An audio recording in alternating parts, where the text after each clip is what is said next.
Okay. So good afternoon, children. Today, on the subject of biology, second PUC, evolution chapter, we are going to be discuss some of the NEET and the CET terminologies and important aspects. So my name is Mohammad Nasrullah from Government DRM College, Harihar. So without any delay, we shall start our topic. So introduction to the evolution. As you know that the gradual changes from simple organisms to complex organisms is called evolution. So evolution simply descent with the modification. As here there is a definition of the evolution. It is a biological evolution, the gradual change from simple to complex life forms. So that's why it is called as a descent with modification. So evolutionary biology is another aspect here, that is the study of life history of the earth. It is the life history on the earth. So that the another name of the, so this life history is called as a evolutionary biology. Evolutionary biology is a branch of the biology deals with the study of the life history of life forms on the earth. Life forms are various types. So those life forms are in a prokaryotic or the eukaryotic organisms, they are further evolved. So in such a way, so these are certain criteria of doing or elaborating the subject. So without any delay, we are going to study the meaning of origin of life. So how the origin of life is going to be takes place. So origin of life. So this process is called as biopoiesis. So poiesis is a process. So bioporosis means, so it is a process by which living organisms are thought to be developed. Living organisms are thought to be developed. So R is called as a biopoiesis. So living organisms came into existence by the various mechanisms. So we are come across many theories of the evolution. So a theory of special creation, biogenesis theory, abiogenesis theory, and chemical evolution theory, and the theory of cosmozoa. So these theories are explained, proved and disproved one and the another scientist. Meanwhile, so we are going to explain some of the points.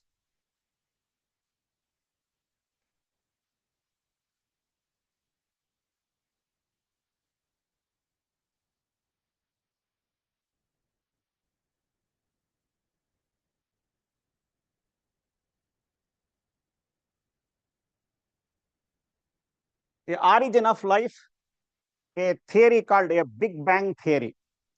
The Big Bang theory comprises of, so it will explain, it is an attempt to explain the origin of the universe. So origin of universe.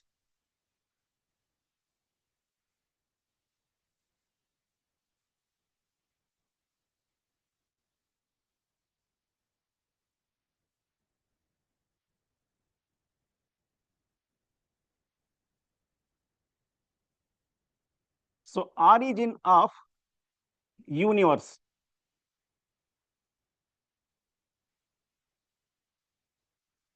It is an attempt to explain how the universe is expanded and universe are formed. So Big Bang means a huge explosion occurs. In physical terms, it is an unimaginable. So huge explosion. So this is the huge explosion occurs. If this huge explosion occurs, so the universe is expanded. The universe expand. If the universe is expand, so the temperature become less. So temperature become decreases. The temperature is decreased. So how the Big Bang will explain? Big Bang, it is an attempt to explain the origin of the universe the universe evolved by a huge explosion. In huge explosion, in the physical term, it is called as an unimaginable. So such a huge explosion takes place. So in this way, so the universe, what happened, it is expanded. Due to the expansion of the universe, the temperature become decreases. When the temperature is decreased, some of the gases like so hydrogen and helium gases are formed. So hydrogen and helium gases are formed. So these gases condenses together to form the galaxies. So our galaxy is called as a Milky Way. Milky Way is such a way there are thousands of the galaxies are formed. These galaxies, no atmosphere is there. Here there is a no atmosphere surrounding these galaxies. Only the molten mass is present. So molten masses.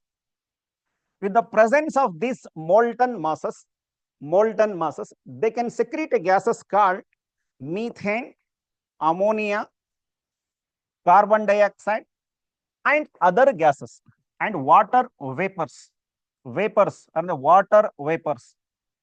So with these water vapors, methane and ammonia, so these gases are evolved. So these molten masses are expelled out the sum of these gases.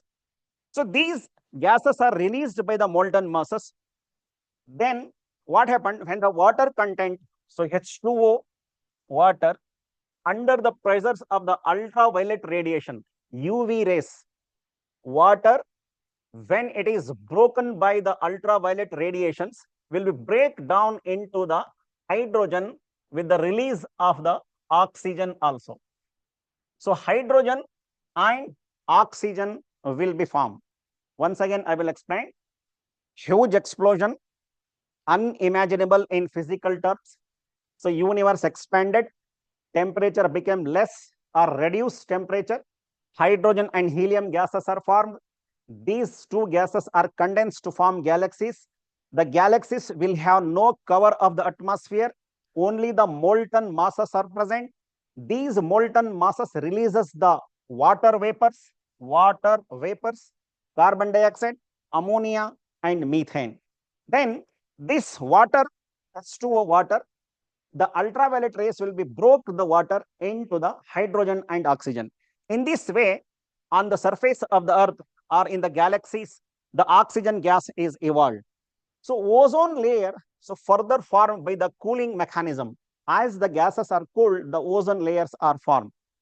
Then the water vapors will pour like are felt as a rain. So rain, a vigorous rain will be fall on the surface of the earth. Then the depressions which is formed due to the Big Bang, the depressions which is formed due to the Big Bang will have filled up. So in this way, the Big Bang theory explains how the origin of the life is takes place. So in this way, we explain the Big Bang theory. So next, we shall pass on to the, so we, if you understand, if you open the NCERT textbook, we have come across so many years, so many ages in the various pages of the textbook. So I will go through all the pages of the NCERT textbook and came to notice that the universe age or the universe will form about the 20 billion years ago. So 20 billion years ago, universe is formed. The earth is formed in the 4.5 billion years ago. As you know that, so billion means the 100 crores. So 1 million is equal to 10 lakhs and 1 billion is equal to 100 crores. So earth age. So this question is asked in the CET examination. So this question is asked in the CET points.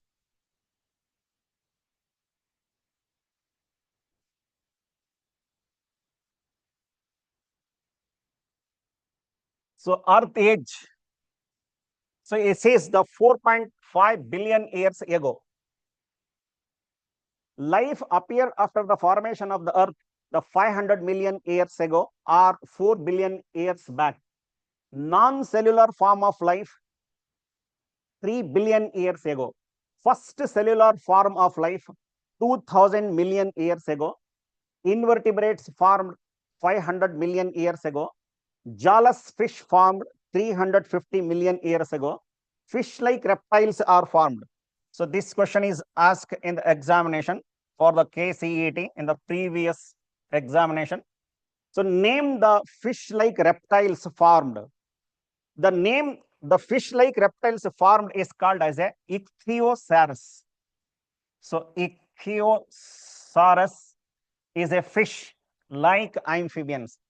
Fish-like reptiles, the name of the fish-like reptiles is ichthyosaurus. It is came into existence on the surface of the earth about 200 million years ago.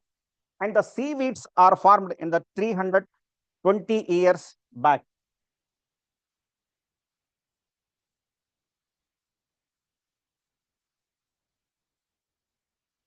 So likewise, the other years are there. So dinosaurs suddenly disappear on the surface of the earth 65 million years ago. And the Dryopithecus and the Ramapithecus, as you know, that 15 million years ago. Australopithecus 2 million years ago. Homo erectus 1.5 million years ago. Neanderthal man about 40,000 to 1 lakh years ago or back. Homo sapien came into existence on the surface of the earth about 10,000 to 75,000 years back. So these are the some of the theories. These are the some of the age, some of the years where the living organisms, various type of organisms, whether they may be the reptiles or they may be the amphibians or they may be the other reptilian characters, fishes like that, came into existence on the surface of the earth. And finally, the some of the origin of the man, like initial, the ancestor of the present Homo sapiens are Ramapithecus, Australopithecus, Dryopithecus, Neanderthal man, like that. So they are also came into exist on the surface of the earth in the various ages. Now, the important terminologies and the important theories we are going to explain. So this is for the board exam and also for the CET and the NEET points. So before explaining this Miller's experiment concept, I would like to share you some of the theories. The oldest theory is called as a mythological theory, or it is the oldest of all. It is a very, very, a religious based theory. It is not proved or disproved by any one scientist. Mythological theory or theory of special creation. Theory of special creation. Number two, biogenesis theory. Living organisms came into existence from the other previous or pre-existing life forms.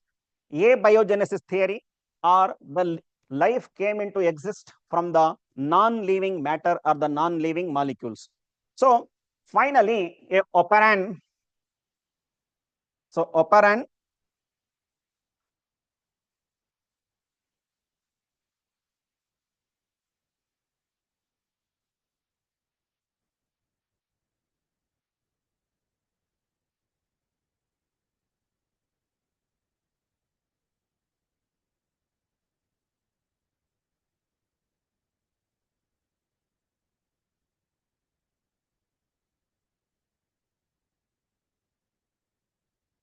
so operan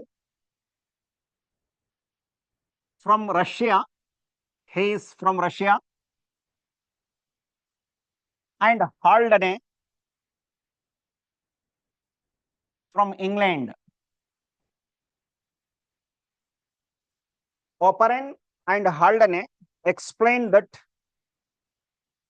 Operan and Haldane, they are first life came into existence from the non-living organic molecules.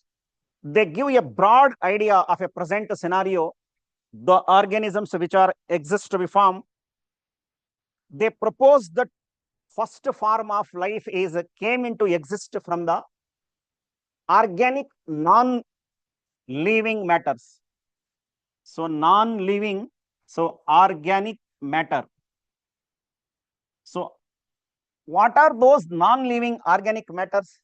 Those organic matters are in the form of proteins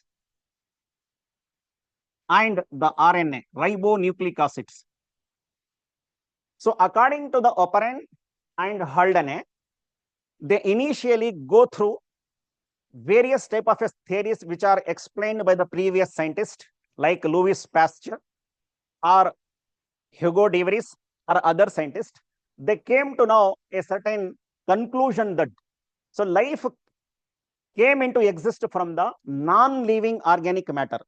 Those non-living organic matters are proteins and the RNA, and they are formed as a so living organisms are came into existence. Those living organisms are in the form of a they are proposed that the organic matter in the form of a life exist are called as the amino acids, the sugars, or any other organic molecules which are present in the living organisms of today. So in such a way, this theory is just they are proposed hypothetically or they are proposed. So they propose this theory. Only it is a theory, but this theory is scientifically or experimentally proved by this theory is experimentally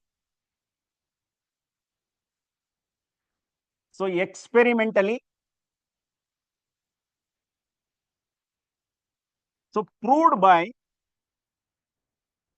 the Urey and the Miller. So Urey and Miller, his full name is S.L. Miller. In theory also this question is asked, draw a neat label diagram of Miller's experiment. Otherwise they may be asked that so in the spark discharge tube, name the gases which the S.L. Miller has taken. The gases are methane, ammonia, hydrogen, and water vapors also. So in such a way, they frame the questions. Nowadays, the HOTS questions are also there. That is high order thinking skills questions are also there. You please listen carefully how these are the criteria which the Urey and the Miller are taken for the experimental purpose.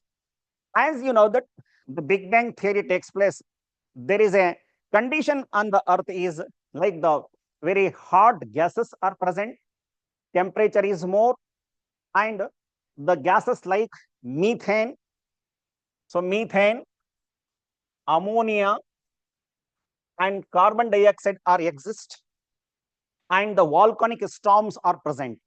So those days are the olden days. The previously the galaxies or earth came into exist. So those conditions are maintained in a closed discharge flask by the S.L. Miller. So this experiment name is Miller's experiment. Why it is Miller's experiment? So it is experimentally proved by S.L. Miller. That's why this name is Miller's experiment. So this experiment is performed by the two scientists, Urey and the Miller. So they are taken the gases like methane, so CH4, ammonia, NH3, and water and hydrogen in the ratio of 2:1:2. In the previous year's examination, this ratio is asked. 2:1:2. 2 methane, so one category is like ammonia, and the two another is a hydrogen. So in this ratio, methane, ammonia, and hydrogen are taken in a closed discharge flask, and he maintained the temperature up to 800 degrees Celsius. So 800 degrees Celsius temperature. He put a experiment for a week. Afterwards, he came to know that the formation of the amino acids. So amino acids are the organic molecules. These are the building block elements of the protein. So these amino acids are the building block elements of the proteins. He observed they observed the Miller and Urey or observed the amino acids formation after a week. So this came to exist for a little bit experiment. The same time, the other scientists are also performed the different experiment by taking these gases like the methane, ammonia, water vapors, and the hydrogen like this. And they also came to a conclusion that formation of a carbohydrate, some came to know that the formation of a fats, and some came to know that the formation of a other various organic molecules. To be frank, so these experiments will be for a little bit answer. So these theories are up in similar experiments. The other observe the formation of the carbohydrates, and the other observe the formation of a nitric acids, nitrogen bases. Those nitrogen bases are in the form of the RNA and the DNA. So such a molecules will be formed. With these limited evidence, more or less, the chemical evolution theory was accepted. So once again, I will explain a little bit the concept, how to write the points of view for this experiment. The name of the experiment is Miller's experiment. This experiment is for the proof for the chemical evolution theory. Chemical evolution theory is more or less accepted by all. So nowadays, the life came to exist from the non-living inorganic constituents like methane, ammonia, water vapors, and hydrogen, and the organic molecules are formed. Those organic molecules are present in our body. So in our living organisms, whether they may be the plants or animals, is a concept. So the theory goes around like this explanation. The closed flask discharge tube experiment. In this closed discharge tube, the Urey and the Miller taken the methane, ammonia, and hydrogen in the 2:1:2 ratio, while a spark discharge is connected, and the electricity, when it is electrodes in the on, and put the experiment for the 800 degrees Celsius temperature. So ಈ ರೀತಿ temperature ಅನ್ನು 800 degree Celsius temperature ತನಕ maintain ಮಾಡಿದ ಮೇಲೆ, so ಇವರು ಮಾಡಿದ ಮೇಲೆ, so ಅವ್ರಿಗೆ ಏನಾಗ್ತಾ ಇದೆ, ಸೊ ಆ ಸ್ಪಾರ್ಕ್ ಡಿಸ್ಚಾರ್ಜ್ ಫ್ಲಾಸ್ಕ್ ನಲ್ಲಿ ಆ ಮೀಥೇನ್, ಅಮೋನಿಯಾ ಮತ್ತು ವಾಟರ್ ವೇಪರ್ಸ್ ಮತ್ತು ಹೈಡ್ರೋಜನ್ ಏನ್ ಸೇರ್ಕೊಂಡಿದಾವೋ ಆ 800 ಡಿಗ್ರಿ ಸೆಲ್ಸಿಯಸ್ ಟೆಂಪರೇಚರ್ ಅಲ್ಲಿ ಮೇಂಟೈನ್ ಮಾಡಿದಾಗ ಅವರಲ್ಲಿ ಸೊ ರಿಯಾಕ್ಷನ್ಸ್ ಅನ್ನು ಆಗ್ಬಿಟ್ಟು ಇನ್ಆರ್ಗ್ಯಾನಿಕ್ ಆರ್ಗ್ಯಾನಿಕ್ ಮಾಲಿಕ್ಯೂಲ್ಸ್ ಫಾರ್ಮೇಶನ್ ಆಗೋದು ಪ್ರಾರಂಭವಾಗುತ್ತೆ. ಒಂದು ವಾರ ಆ ಎಕ್ಸ್ಪೆರಿಮೆಂಟ್ ಅನ್ನು ಹಾಗೆ ಬಿಡ್ತಾನೆ, ಇದೆಲ್ಲ ಮಾಲಿಕ್ಯೂಲ್ಸ್ ಎಲ್ಲ ಹಾಕಿ, ಸೊ ಮತ್ತೆ ಎಲೆಕ್ಟ್ರಿಸಿಟಿ ಆನ್ ಮಾಡ್ಬಿಟ್ಟು, ಸೊ ಆವಾಗ ಸಂದರ್ಭಕ್ಕೆ ಅವನಿಗೆ ಕನ್ಕ್ಲೂಡ್ ಆಗುತ್ತೆ ಅಮೈನೋ ಆಸಿಡ್ಸ್ ಅವ್ನು ನೋಡ್ತಾನೆ, ಅಬ್ಸರ್ವ್ ಮಾಡ್ತಾನೆ. ಯಾರು? ಮಿಲ್ಲರ್ ಅವನು ನೋಡ್ತಾನೆ. ಇದೇ ರೀತಿ ಎಕ್ಸ್ಪೆರಿಮೆಂಟ್ಸ್ ಅದೇ ಸಮಯಕ್ಕೆ ಬೇರೆ ಬೇರೆ ಸೈಂಟಿಸ್ಟ್ ಅನ್ನು ಅಬ್ಸರ್ವ್ ಮಾಡ್ತಾರೆ. ಅವ್ರು ಏನೇನ್ ನೋಡ್ತಾರೆ ಅಲ್ಲಿ ಅಂತ ಹೇಳಿದ್ರೆ, ಸೊ ಅವ್ರು ಅಲ್ಲಿ ಕೆಲವರು ಕಾರ್ಬೋಹೈಡ್ರೇಟ್ಸ್ ತರಹವನ್ನು ನೋಡ್ತಾರೆ ಫಾರ್ಮೇಶನ್ ಆಗಿರೋದು, ಇನ್ ಕೆಲವರು ನೈಟ್ರೋಜನ್ ಸೊ ಬೇಸಸ್ ಫಾರ್ಮೇಶನ್ ಆಗಿದ್ದು ಹಿಡಿತಾರೆ, ನೈಟ್ರೋಜನ್ ಬೇಸಸ್ ತರಹ ಅಂಶಗಳನ್ನು. ಸೊ ಹಾಗಾಗ್ಬಿಟ್ಟು ಮೋರ್ ಆರ್ ಲೆಸ್ ಈ ಕೆಮಿಕಲ್ ಎವಲ್ಯೂಷನ್ ಥಿಯರಿಯನ್ನು ಅಕ್ಸೆಪ್ಟ್ ಮಾಡ್ಕೊಂಡಂಗೆ ಆಗುತ್ತೆ. ಸೊ ಮೈಥಾಲಜಿಕಲ್ ಥಿಯರಿ ಎಕ್ಸ್ಪ್ಲೇನ್, ಅದಕ್ಕೆ ಪ್ರೂವ್ ಮತ್ತು ಡಿಸ್ಪ್ರೂವ್ ಯಾರು ಮಾಡಿಲ್ಲ. ಬಯೋಜೆನೆಸಿಸ್ ಥಿಯರಿಗೆ ಪ್ರೂವ್ ಮಾಡಿದ್ರು ಕೆಲವರು, ಆಮೇಲೆ ಡಿಸ್ಪ್ರೂವ್ ಕೆಲವರು ಮಾಡಿದ್ರು. ಹೀಗಾಗ್ಬಿಟ್ಟು ಪ್ರೆಸೆಂಟ್ ಸಿನಾರಿಯೋನಲ್ಲಿ so chemical evolution theory that is Urey ಮತ್ತು ಮಿಲ್ಲರ್ ಎಕ್ಸ್ಪೆರಿಮೆಂಟ್ ಅಲ್ಲಿ ಪ್ರೂವ್ ಮಾಡಿದೆ. ಇಲ್ಲಿ ಕೆಲವು ಸ್ಟೂಡೆಂಟ್ಸ್ ಮಿಸ್ಟೇಕ್ ಮಾಡೋದು ಇದೆ ಅಂತ ನಾನು ಅನ್ಕೊಂಡಿದ್ದೀನಿ ಇಲ್ಲಿವರೆಗೂ. ಸೊ ಹಾಲ್ಡನೆ ನೀವು ನೋಡಿದ್ರೆ, Oparin and Haldane just they propose the chemical evolution theory. The name of the scientist ಬರೀ ಪ್ರಪೋಸ್ ಮಾಡಿರೋದು ಯಾರು ಅಂತ ಹೇಳಿದ್ರೆ, ಸೊ ಒಪೆರಿನ್ ಮತ್ತು ಹಾಲ್ಡನೆ ಅಂತ ಹೇಳ್ಬೇಕಾಗುತ್ತೆ. ಮತ್ತೆ ಎಕ್ಸ್ಪೆರಿಮೆಂಟಲಿ ಪ್ರೂವ್ಡ್ ಮಾಡಿದ್ದು ಯಾರು ಅಂತ ಹೇಳಿದಾಗ ಯೂರಿ ಮತ್ತು ಮಿಲ್ಲರ್ ಅಂತ ಹೇಳ್ಬೇಕಾಗುತ್ತೆ. ಇವರು ಈ ಎಕ್ಸ್ಪೆರಿಮೆಂಟಲ್ ಸೆಟಪ್ ಮಾಡಿ ಈ ಒಂದು ಇನ್ಆರ್ಗ್ಯಾನಿಕ್ ಮಾಲಿಕ್ಯೂಲ್ಸ್, ಇನ್ಆರ್ಗ್ಯಾನಿಕ್ ಎಲಿಮೆಂಟ್ಸ್ ಅನ್ನು ಆರ್ಗ್ಯಾನಿಕ್ ಮಾಲಿಕ್ಯೂಲ್ಸ್ ಆಗಿ ಬರುತ್ತೆ ಅಂತ ಹೇಳುವಂತಹ ವಿಚಾರ ಅಂದ್ರೆ ಯೂರಿ ಮತ್ತು ಮಿಲ್ಲರ್.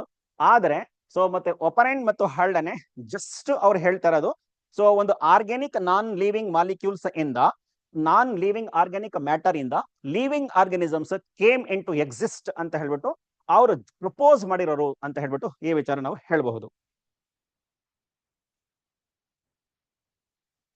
ಇದು ಅರ್ಥ ಆಗಿದೆ ಅಂತ ಅನ್ಕೊಂಡಿದ್ದೀನಿ. ಈಗ ಒಂದು ಸ್ವಲ್ಪ ವಿಚಾರವನ್ನು ನಾವು ಒಂದು ಥಿಯರೀಸ್ ಕಡೆಗೆ ಒಂದ್ ಸ್ವಲ್ಪ ಬರೋಣ. ಇದು ನೋಡಿದ್ರೆ ಸೊ ಬೇಗ ಅರ್ಥ ಆಗಿರಬಹುದು.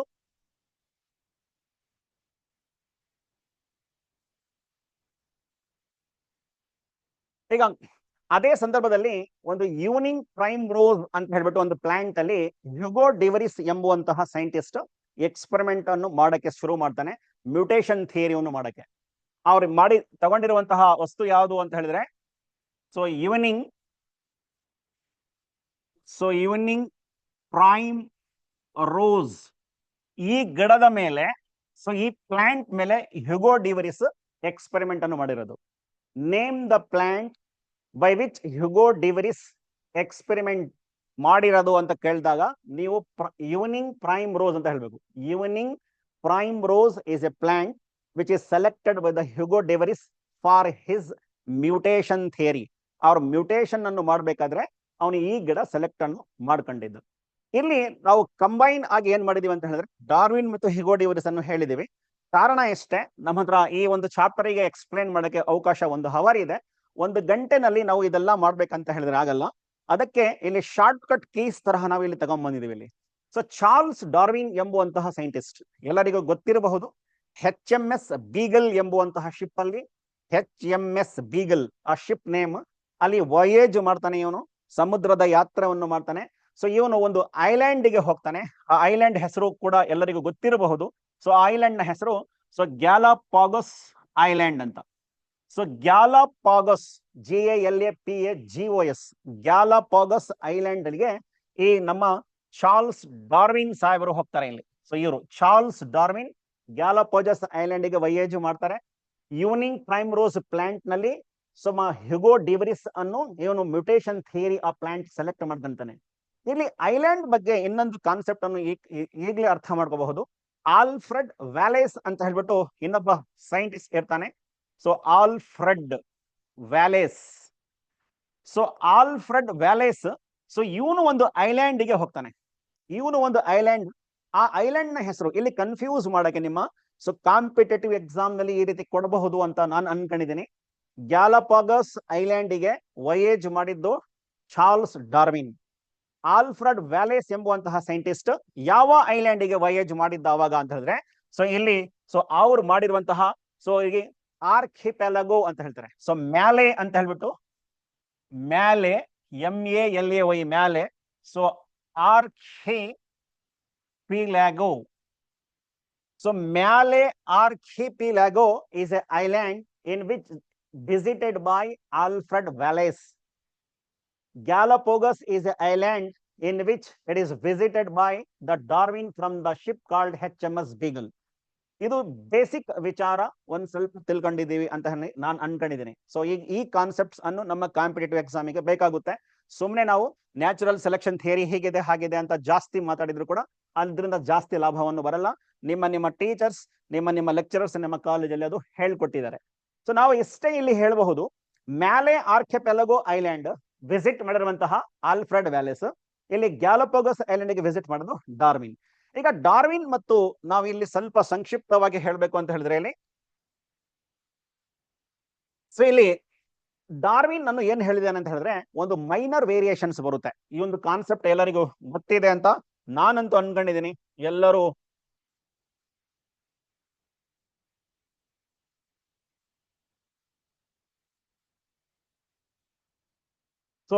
ಮ್ಯಾಕ್ಸಿಮಮ್ ಅನ್ಕೊಂಡಿದ್ದಾರೆ ಏನಂತ ಹೇಳ್ಬಿಟ್ಟು, ಈ ಕಾನ್ಸೆಪ್ಟ್ ಯಾರು ಆಗುತ್ತೆ ಅಂತ ಹೇಳ್ಬಿಟ್ಟು. ಇವನು ಫಿಟ್ನೆಸ್ ಬಗ್ಗೆ ಜಾಸ್ತಿ ಒತ್ತು ಕೊಡ್ತಾನೆ. Fitness according to Charles Darwin is called as a reproductive fitness ಅಂತ. Reproductive fitness. ಈ ರೀಪ್ರೊಡಕ್ಟಿವ್ ಫಿಟ್ನೆಸ್ ಇಲ್ಲಿ ಓವರ್ ಪ್ರೊಡಕ್ಷನ್ ಆಗುತ್ತೆ, ಆಮೇಲೆ ಸ್ಟ್ರಗಲ್ ಫಾರ್ ದ ಎಕ್ಸಿಸ್ಟೆನ್ಸ್ ಆಗುತ್ತೆ, ಸರ್ವೈವಲ್ ಆಫ್ ದ ಫಿಟ್ಟೆಸ್ಟ್ ಅಂತ ಹೇಳ್ಬಿಟ್ಟು ಇವ್ರದ್ದು ಮೂಲ ಅಂಶ ಯಾರ್ದು, ಡಾರ್ವಿನ್ದು. ಅಲ್ಲಿ ಫಿಟ್ನೆಸ್ ಅಂತ ಹೇಳಿದಾಗ ನಾವು ಈ ಫಿಟ್ನೆಸ್ ರೀಪ್ರೊಡಕ್ಟಿವ್ ಫಿಟ್ನೆಸ್ ಅಂತ ಹೇಳ್ತೀವಿ. ಈಗ ಡಾರ್ವಿನ್ ತಗೊಂಡಿರೋದು ಫಿಟ್ನೆಸ್ ಅಲ್ಲಿ ಮೈನರ್ ವೇರಿಯೇಷನ್ಸ್ ಆಗುತ್ತೆ ಅಂತ ಹೇಳ್ತಾನೆ ಇವನು. ಮೈನರ್ ವೇರಿಯೇಷನ್ಸ್, ಇದು ಮೈನರ್ ವೇರಿಯೇಷನ್ಸ್ ಆಗುತ್ತೋ ಇಲ್ವೋ ಈಗ ಸ್ವಲ್ಪ ಮಟ್ಟಿಗೆ ಗೊತ್ತಾಗುತ್ತೆ. ಆಮೇಲೆ ಈ ವೇರಿಯೇಷನ್ಸ್ ಬರುತ್ತಲ್ಲ ಅದು ಸ್ಮಾಲ್ ಅಂಡ್ ಡೈರೆಕ್ಷನಲ್ ಅಂತ ಹೇಳ್ತಾರೆ. ಈ ಸ್ಮಾಲ್ ಅಂಡ್ ಡೈರೆಕ್ಷನಲ್. ಆಮೇಲೆ ಡಾರ್ವಿನ್ ಹೇಳ್ತಾನೆ ಆ ಚೇಂಜಸ್ ಏನಾಗುತ್ತೆ ಅದು ಸ್ಲೋ ಚೇಂಜ್ ಅಂತ ಹೇಳ್ತಾನೆ. ಈಗ ಅದಕ್ಕೆ ನಾವು ಡೆಫಿನೇಷನ್ ಫಸ್ಟ್ ಹೇಳಿದ್ದು evolution the gradual and the spontaneous change from simple organisms to complex organisms over millions of years is called as evolution. ಈಗ ಎವಲ್ಯೂಷನ್ ಡೆಫಿನೇಷನ್ ನಾವು ಈಗ ಹೆಂಗ್ ಕಲಿತೀವಿ. ಈಗ ಆ ಡೆಫಿನೇಷನ್ ಹೆಂಗಿರುತ್ತೆ, the gradual and spontaneous change from simple organisms to complex organisms over a millions of years is called as a evolution ಅಂತ ಹೇಳಿ, ಅಥವಾ ಡಿಸೆಂಟ್ ವಿತ್ ಮಾಡಿಫಿಕೇಶನ್ ಅಂತ ಡೆಫಿನೇಷನ್ ಹೇಳಿದ್ದು. ಇವ್ರ ಪ್ರಕಾರ ಒಂದು ಮಿಲಿಯನ್ಸ್ ಆಫ್ ಇಯರ್ಸ್ ಅನ್ನು ಬೇಕಾಗುತ್ತೆ ಒಂದು ಯಾವುದೋ ಒಂದು ವಸ್ತು ಹೊಸದು ಒಂದು ಸ್ಪೀಶೀಸ್ ಇವಾಲ್ವ್ ಆಗ್ಬೇಕು ಅಂತ ಹೇಳಿ ಸಂದರ್ಭಕ್ಕೆ. ಹಾಗೆ ಇವರು ಮೈನರ್ ವೇರಿಯೇಷನ್ಸ್ ಅಂತ ಹೇಳ್ತಾನೆ. ಆದ್ರೆ ಹ್ಯೂಗೋ ಡೆವರಿಸ್ ಹೇಳ್ತಾನೆ ಸೊ ಮೈನರ್ ವೇರಿಯೇಷನ್ಸ್ ಅದಾಗಲ್ಲ, ಅದು the sudden change in the gene ಆಗುತ್ತೆ, it is called as a mutation ಅಂತ ಹೇಳ್ತಾನೆ. According to the Hugo de Vries, the change is not minor, the change is large. So these changes is called as a, so gene ಅನ್ನು change ಆಗುತ್ತೆ ಇಲ್ಲಿ, the sudden change in the gene, the sudden change in the gene is called as mutation. ಆ ರೀತಿ definition ಪ್ರಕಾರ ನಾವು ಇಲ್ಲವನ್ನು ಹೇಳ್ಕೋಬಹುದು. ಆಮೇಲೆ Darwin ಹೇಳ್ತಾನೆ ಆ ಚೇಂಜಸ್ ಏನಾಗುತ್ತೆ, ವೇರಿಯೇಷನ್ಸ್ ಬದಲಾವಣೆಗಳು, ಅದು ಸ್ಮಾಲ್ ಮತ್ತು ಒಂದು ಡೈರೆಕ್ಷನ್ ಗೆ ಮಾತ್ರ ಆಗುತ್ತೆ ಅಂತ ಏನು ಹೇಳ್ತಾನೆ. ಸೊ ಇವ್ರು ಹೇಳ್ತಾರೆ ಆ ಡೈರೆಕ್ಷನ್ಸ್ ಅಲ್ಲಿ ಆಗಲ್ಲ, ಅದು ರ್ಯಾಂಡಮ್ ಆಗಿ ಆಗಬಹುದು, ಎಲ್ಲಿ ಬೇಕಾದ್ರೂ ಅಲ್ಲಿ ಆಗಬಹುದು, ಕೇವಲ ಒಂದೇ ವೇ ನಲ್ಲಿ ಆಗಲ್ಲ, ಒನ್ ವೇ ಟ್ರಾಫಿಕ್ ಅಲ್ಲ ಇದು, ಎಲ್ಲಿ ಬೇಕಾದ್ರೂ ಅದು ಹೋಗಬಹುದು, ರ್ಯಾಂಡಮ್ ಆಗಿ ಆಗಬಹುದು, ಮತ್ತೆ ಡೈರೆಕ್ಷನ್ ಲೆಸ್ ಅನ್ನು ಆಗುತ್ತೆ. ಸೊ ಇದೇ ಡೈರೆಕ್ಷನ್ ಗೆ ಹೋಗುತ್ತೆ ಅಂತ ಹೇಳಿ ಇಲ್ಲ, whether it may be the positive, ಆ ಪಾಪ್ಯುಲೇಷನ್ ಇನ್ಕ್ರೀಸ್ ಆಗ್ತಂತ ಬೇಕಾದ್ರೆ ಅದು ಹೋಗಬಹುದು, ಅಥವಾ ಸರಿಯಾದ ಸಮಯದಲ್ಲಿ ಅವರಿಗೆ ಆಹಾರ ಸಿಗ್ಲಿಲ್ಲ ಅಥವಾ ಅಲ್ಲಿ ವಾತಾವರಣ ಚೆನ್ನಾಗಿರ್ಲಿಲ್ಲ ಅಂದ್ರೆ, ಸೊ ಅಲ್ಲಿ ಆ ಕಂಡೀಷನ್ಸ್ ಈಗ ಡೈನೋಸಾರ್ಸ್ ಈಗ ಯಾವ ರೀತಿ ಎಕ್ಸ್ಟೆಂಟ್ ಆಗಿದ್ದಾವೆ 65 ಮಿಲಿಯನ್ ಇಯರ್ಸ್ ಬ್ಯಾಕ್. ಸೊ ಹಿಂದೆ ಡೈನೋಸಾರ್ಸ್ ಇತ್ತು, ಈಗ ಇಲ್ಲ ಅಂತ ನಾವು ಏನ್ ಹೇಳ್ತೀವಿ. ಸೊ ಆ ರೀತಿಯಾಗಿ ಸೊ ಪಾಸಿಟಿವ್ ಕೂಡ ಆಗಬಹುದು, ನೆಗೆಟಿವ್ ಕೂಡ ಆಗಬಹುದು. ಸೊ ಅದು ರ್ಯಾಂಡಮ್ ಅಂಡ್ ಡೈರೆಕ್ಷನ್ ಲೆಸ್ ಅಂತ ಇವ್ರಿಗೆ ಕರಿತೀವಿ. ನೆಕ್ಸ್ಟ್ ಇಲ್ಲಿಗೆ so single step large mutation ಕೂಡ ಆಗುತ್ತೆ. ಸೊ ಇದಕ್ಕೆ ನಾವು 1 marks question, old question paper pattern ಅಲ್ಲಿ ಬರ್ತಿತ್ತು ನಮಗೆ, ಡಿಫೈನ್ ಸಾಲ್ಟೇಷನ್ ಅಂತ ಹೇಳಿ ಒಂದು ಕ್ವಶನ್ ಬರ್ತಿತ್ತು. ವಾಟ್ ಈಸ್ ಸಾಲ್ಟೇಷನ್ ಅಥವಾ ಡಿಫೈನ್ ಸಾಲ್ಟೇಷನ್ ಅಂದ್ರೆ, ಸಾಲ್ಟೇಷನ್ means A single step large mutation is called as A ಸಾಲ್ಟೇಷನ್. So ಈ ಸ್ಟೆಪ್ ನಾವು ಹೇಳ್ತಿರೋದು ಸೊ ಹ್ಯೂಗೋ ಡಿವರಿಸ್ ಪ್ರಕಾರ, ಸೊ ಅದು ಆ ಥಿಯರಿ, ಅವನು mutation theory of origin of life explain ಮಾಡಿದ್ರಲ್ಲ, ಅದರಲ್ಲಿ ನಮಗೆ ಸಿಗುತ್ತೆ. Origin of life mutation theory ಅಂತ ಹೇಳ್ತೀವಲ್ಲ, proposed by Hugo de Vries by studying in a plant. The name of the plant is called evening primrose. ಈಗ ಈ mechanism ಅನ್ನು ಗೊತ್ತಾದ್ಮೇಲೆ ಒಂದ್ ಸ್ವಲ್ಪ ಮಟ್ಟಿಗೆ ನಾವು ಇಲ್ಲಿ ಹೇಳಬಹುದು, mechanism of evolution based on de Vries, Hugo de Vries ಆ ಈವ್ನಿಂಗ್ ಪ್ರೈಮ್ರೋಸ್ ಮಾಡಿದ್ದು, brought for the idea of mutation, large differences arising suddenly in a population. So ಒಂದು ಪಾಪ್ಯುಲೇಷನ್ ಅಲ್ಲಿ ಆ ಸಡನ್ ಆಗಿ ಏನಾಗುತ್ತೆ ಅಂತ ಹೇಳಿದ್ರೆ ಮ್ಯಾಕ್ಸಿಮಮ್ ಅನ್ನೋ ಚೇಂಜಸ್ ಅನ್ನು ಬದಲುತ್ತೆ, ಡಿಫರೆನ್ಸಸ್ ಅನ್ನು ಬರುತ್ತೆ. ಆ ಡಿಫರೆನ್ಸಸ್ ಅಲ್ಲಿ ಯಾರು ಆ ಸರಿಯಾದ ಸಮಯಕ್ಕೆ ಅವನು ಹೊಂದ್ಕೊಂತಾನೆ, ಅಡ್ಜಸ್ಟ್ ಆಗ್ತಾನೆ, ಅಡಾಪ್ಟ್ ಆಗ್ತಾನೆ, ಸರ್ವೈವ್ ಆಗ್ತಾನೆ, ಸೊ ಅವನು ಫಿಟ್ ಆಗಿ ಆ ವಾತಾವರಣಕ್ಕೆ ಅಡ್ಜಸ್ಟ್ ಆಗಿ ಬದುಕ್ತಾನೆ. ರಿಮೈನಿಂಗ್ ಇನ್ಫೀರಿಯರ್ ಇರುವಂತಹ ಅನಿಮಲ್ಸ್, ಇನ್ಫೀರಿಯರಿಂಗ್ ಇರುವಂತಹ ಪ್ಲಾಂಟ್ಸ್ ಮತ್ತು ಅನಿಮಲ್ಸ್ ಅದು ಅಲ್ಲಿ ಇರಕ್ಕೆ ಸಾಧ್ಯ ಇರಲ್ಲ. ಸೊ ಈ ಮಾಹಿತಿಯನ್ನು ನಾವಿಲ್ಲಿ ಹೇಳಬಹುದು. ಸೊ ಇನ್ನೊಮ್ಮೆ ಇಲ್ಲಿ ಒಂದು ಯಾರಾದ್ರು ಸ್ಟೂಡೆಂಟ್ಸ್ ಕೆಲವರದು ಅರ್ಜೆನ್ಸಿನಲ್ಲಿ ಆ ಕಡೆ ಈ ಕಡೆ ನೋಡಿದ್ರೆ, ಸೊ ಅವರಿಗೆ ಈ ಸ್ಟೆಪ್ ಏನಪ್ಪ ಡಿಫರೆನ್ಸ್ ತರ ಬರ್ದಿದ್ದಾರೆ, it is not A differences ತರ ಅಂತಲ್ಲ, ರೈಟ್ ದ ಡಿಫರೆನ್ಸ್ ಅಂತ ಕೇಳಲ್ಲ ಇಲ್ಲಿ, ಹಂಗಲ್ಲ. ಡಾರ್ವಿನ್ ಬಗ್ಗೆ ಹೇಳ್ತಾರದು, Darwin so HMS Beagle ship ಅಲ್ಲಿ ವಯೇಜ್ ಮಾಡಿದ್ದು ಗ್ಯಾಲಪಗಸ್ ಐಲ್ಯಾಂಡ್ ಗೆ. ಡಾರ್ವಿನ್ ಗ್ಯಾಲಪಗಸ್ ಐಲ್ಯಾಂಡ್ ಅಲ್ಲಿ ಡಾರ್ವಿನ್ ಫಿಂಚಸ್ ಅನ್ನು ಅಬ್ಸರ್ವ್ ಮಾಡ್ತಾನೆ, ಆ ಪಾಯಿಂಟ್ ಬೇರೆ ಇರುತ್ತೆ, ಇನ್ನೊಂದು ನೆಕ್ಸ್ಟ್ ಹೆಡ್ಡಿಂಗ್ ನಲ್ಲಿ ಅದು ಬರುತ್ತೆ. ಈಗ ಸದ್ಯಕ್ಕೆ ಇವನು ಅಬ್ಸರ್ವ್ ಮಾಡಿರುವಂತಹ ಆ ಮೈನರ್ ವೇರಿಯೇಷನ್ಸ್ ಆಗುತ್ತೆ, ಆ ಮೈನರ್ ವೇರಿಯೇಷನ್ಸ್ ಸ್ಮಾಲ್ ಇರುತ್ತೆ ಮತ್ತೆ ಡೈರೆಕ್ಷನ್ ಅಲ್ಲಿ ಇರುತ್ತೆ, ಆಮೇಲೆ ಆ ವೇರಿಯೇಷನ್ಸ್ ಸ್ಲೋ ಚೇಂಜ್ ಆಗಿ ಬರ್ತಾ ಇರ್ತವೆ ಅಂತ ಹೇಳ್ಬಿಟ್ಟು. ಆದ್ರೆ ಹ್ಯೂಗೋ ಡಿವರಿಸ್ ಏನ್ ಹೇಳಿದಾನೆ, ಅವನು sudden change in the gene ಅಂತ ಹೇಳಿದಾನೆ, that is called mutation. Mutation ನ ಡೆಫಿನೇಷನ್ ಅದು, the sudden change is called mutation ಅಂತ. ಸೊ ಆ ಚೇಂಜಸ್ ರ್ಯಾಂಡಮ್ ಮತ್ತು ಡೈರೆಕ್ಷನ್ ಲೆಸ್ ಆಗಿರುತ್ತೆ, ಮತ್ತೆ ಸಿಂಗಲ್ ಸ್ಟೆಪ್ ಲಾರ್ಜ್ ಮ್ಯೂಟೇಷನ್ ಆಗುತ್ತೆ. So that step is called as be saltation ಅಂತ ಅದಕ್ಕೆ ನಾವು ಹೇಳ್ತೀವಿ. Explain define saltation, the single step large mutation is called saltation ಅಂತ ಹೇಳ್ಬಿಟ್ಟು. ಆಮೇಲೆ ನಾನು ಅದು ಅಳಿಸಿದೀನಿ ಆಲ್ರೆಡಿ, ಅದು ಒಂದು ಬೇಕಾದ್ರೆ ಇನ್ನೊಂದ್ಸಲ ಹೇಳಬೇಕು ಅಂತ ಹೇಳಿದ್ರೆ, ಸೊ ಆಲ್ಫ್ರೆಡ್ ವ್ಯಾಲೇಸ್ ಎಂಬುವಂತಹ ಸೈಂಟಿಸ್ಟ್ ಅದೇ ಡಾರ್ವಿನ್ ನ ಸಮಯದಲ್ಲಿ, ಸೊ 1857 ಸಮಥಿಂಗ್ ಆ ಒಂದು ಏಜಸ್ ನಲ್ಲಿ, ಸೊ ಅವ್ರು ಏನ್ ಮಾಡ್ತಾರೆ ಅಂತ ಹೇಳಿದ್ರೆ, ಅವನು ಮ್ಯಾಲೆ ಆರ್ಕೆಪೆಲಾಗೋ ಅಂತ ಹೇಳ್ಬಿಟ್ಟು ಒಂದು ಐಲ್ಯಾಂಡ್ ನಲ್ಲಿ, ಸೊ ಅವನು ಕೂಡ ಆ ನ್ಯಾಚುರಲ್ ಸೆಲೆಕ್ಷನ್ ಥಿಯರಿ ಅವನು ಏನ್ ಮಾಡಿದ ಡಾರ್ವಿನ್, ಸೊ ಆ ಸಮಯಕ್ಕೆ ಅವನು ಅದರಲ್ಲಿ ಓದ್ತಾನೆ. ಇಲ್ಲಿ ಒಂದು ಎಕ್ಸ್ಟ್ರಾ ಒಂದು ಮೀನಿಂಗ್ ನಾನಿಲ್ಲಿ ಹೇಳ್ಕೊಂಡಿದ್ದೀನಿ ಸುಮ್ಮನೆ ಹಾಗೆ. ಫಸ್ಟ್ ನಾನ್ ಫಾಸಿಲ್, ಸೊ ಫಾಸಿಲ್ ಅಂತ ಸಯನೋಬ್ಯಾಕ್ಟೀರಿಯಾ ಅಂತ ಹೇಳ್ಬಿಟ್ಟು, ಸಯನೋಬ್ಯಾಕ್ಟೀರಿಯಾ ಬ್ಲೂ ಗ್ರೀನ್ ನಾಲ್ಗೆ ಸಯನೋಬ್ಯಾಕ್ಟೀರಿಯಾ ಅಂತ ಹೇಳಿದ್ರೆ, ಇದು ಎಲ್ಲಿಂದ ಹುಡುಕಿದರೆ ಅವರು ಫಸ್ಟ್ ಸಿಕ್ಕಿರೋದು, from the Archean region of western ಆಸ್ಟ್ರೇಲಿಯಾದಿಂದ. ಸೊ ಆರ್ಕಿಯನ್ ರೀಜನ್, ಒಂದು ರೀಜನ್ ಒಂದು ಏರಿಯಾದ ಹೆಸರು ಆರ್ಕಿಯನ್ ಅಂತ, ವೆಸ್ಟ್ ಆಸ್ಟ್ರೇಲಿಯಾದಲ್ಲಿ ಇದೆ ಅದು. ಅಲ್ಲಿಂದ ಫಸ್ಟ್ ಫಾಸಿಲ್ ಫಾರ್ಮ್ ಅದು ಫಸ್ಟ್ ಸಿಕ್ಕಿದೆ, ಅದು ಸಯಾನೋಬ್ಯಾಕ್ಟೀರಿಯಾ ರೂಪದಲ್ಲಿ. ಈ ಒಂದು ಹೆಡ್ಡಿಂಗ್ ಇಂದ ನಿಮಗೆ ಗೊತ್ತಾಗಿರಬಹುದು. ಈಗ ನೆಕ್ಸ್ಟ್ ನಾವು ಏನ್ ಓದಕ್ಕೆ ಏನನ್ನು ಎಕ್ಸ್ಪೆಕ್ಟ್ ಮಾಡ್ತೀವಿ ಪಾಯಿಂಟ್ಸ್ ಅಂತ ಹೇಳ್ಬಿಟ್ಟು. ಸೊ ಈಗ ನಾವು ಏನ್ ಪಾಯಿಂಟ್ ಎಕ್ಸ್ಪೆಕ್ಟ್ ಮಾಡ್ತೀವಿ ಅಂತ ಹೇಳಿದ್ರೆ, ಎವಿಡೆನ್ಸಸ್ ಫಾರ್ ಎವಲ್ಯೂಷನ್ ಬಗ್ಗೆ ನಾವು ಹೇಳಕ್ಕೆ ಈಗ ಮಾಡ್ತಿದೀವಿ. ಸೊ ಈಗ ಎವಲ್ಯೂಷನ್ಗೆ ಯಾವ ಯಾವ ಎವಿಡೆನ್ಸ್ ನಮಗೆ ಈಗ ಸಿಗುತ್ತೆ ಅಂತ ಹೇಳ್ಬಿಟ್ಟು ಈಗ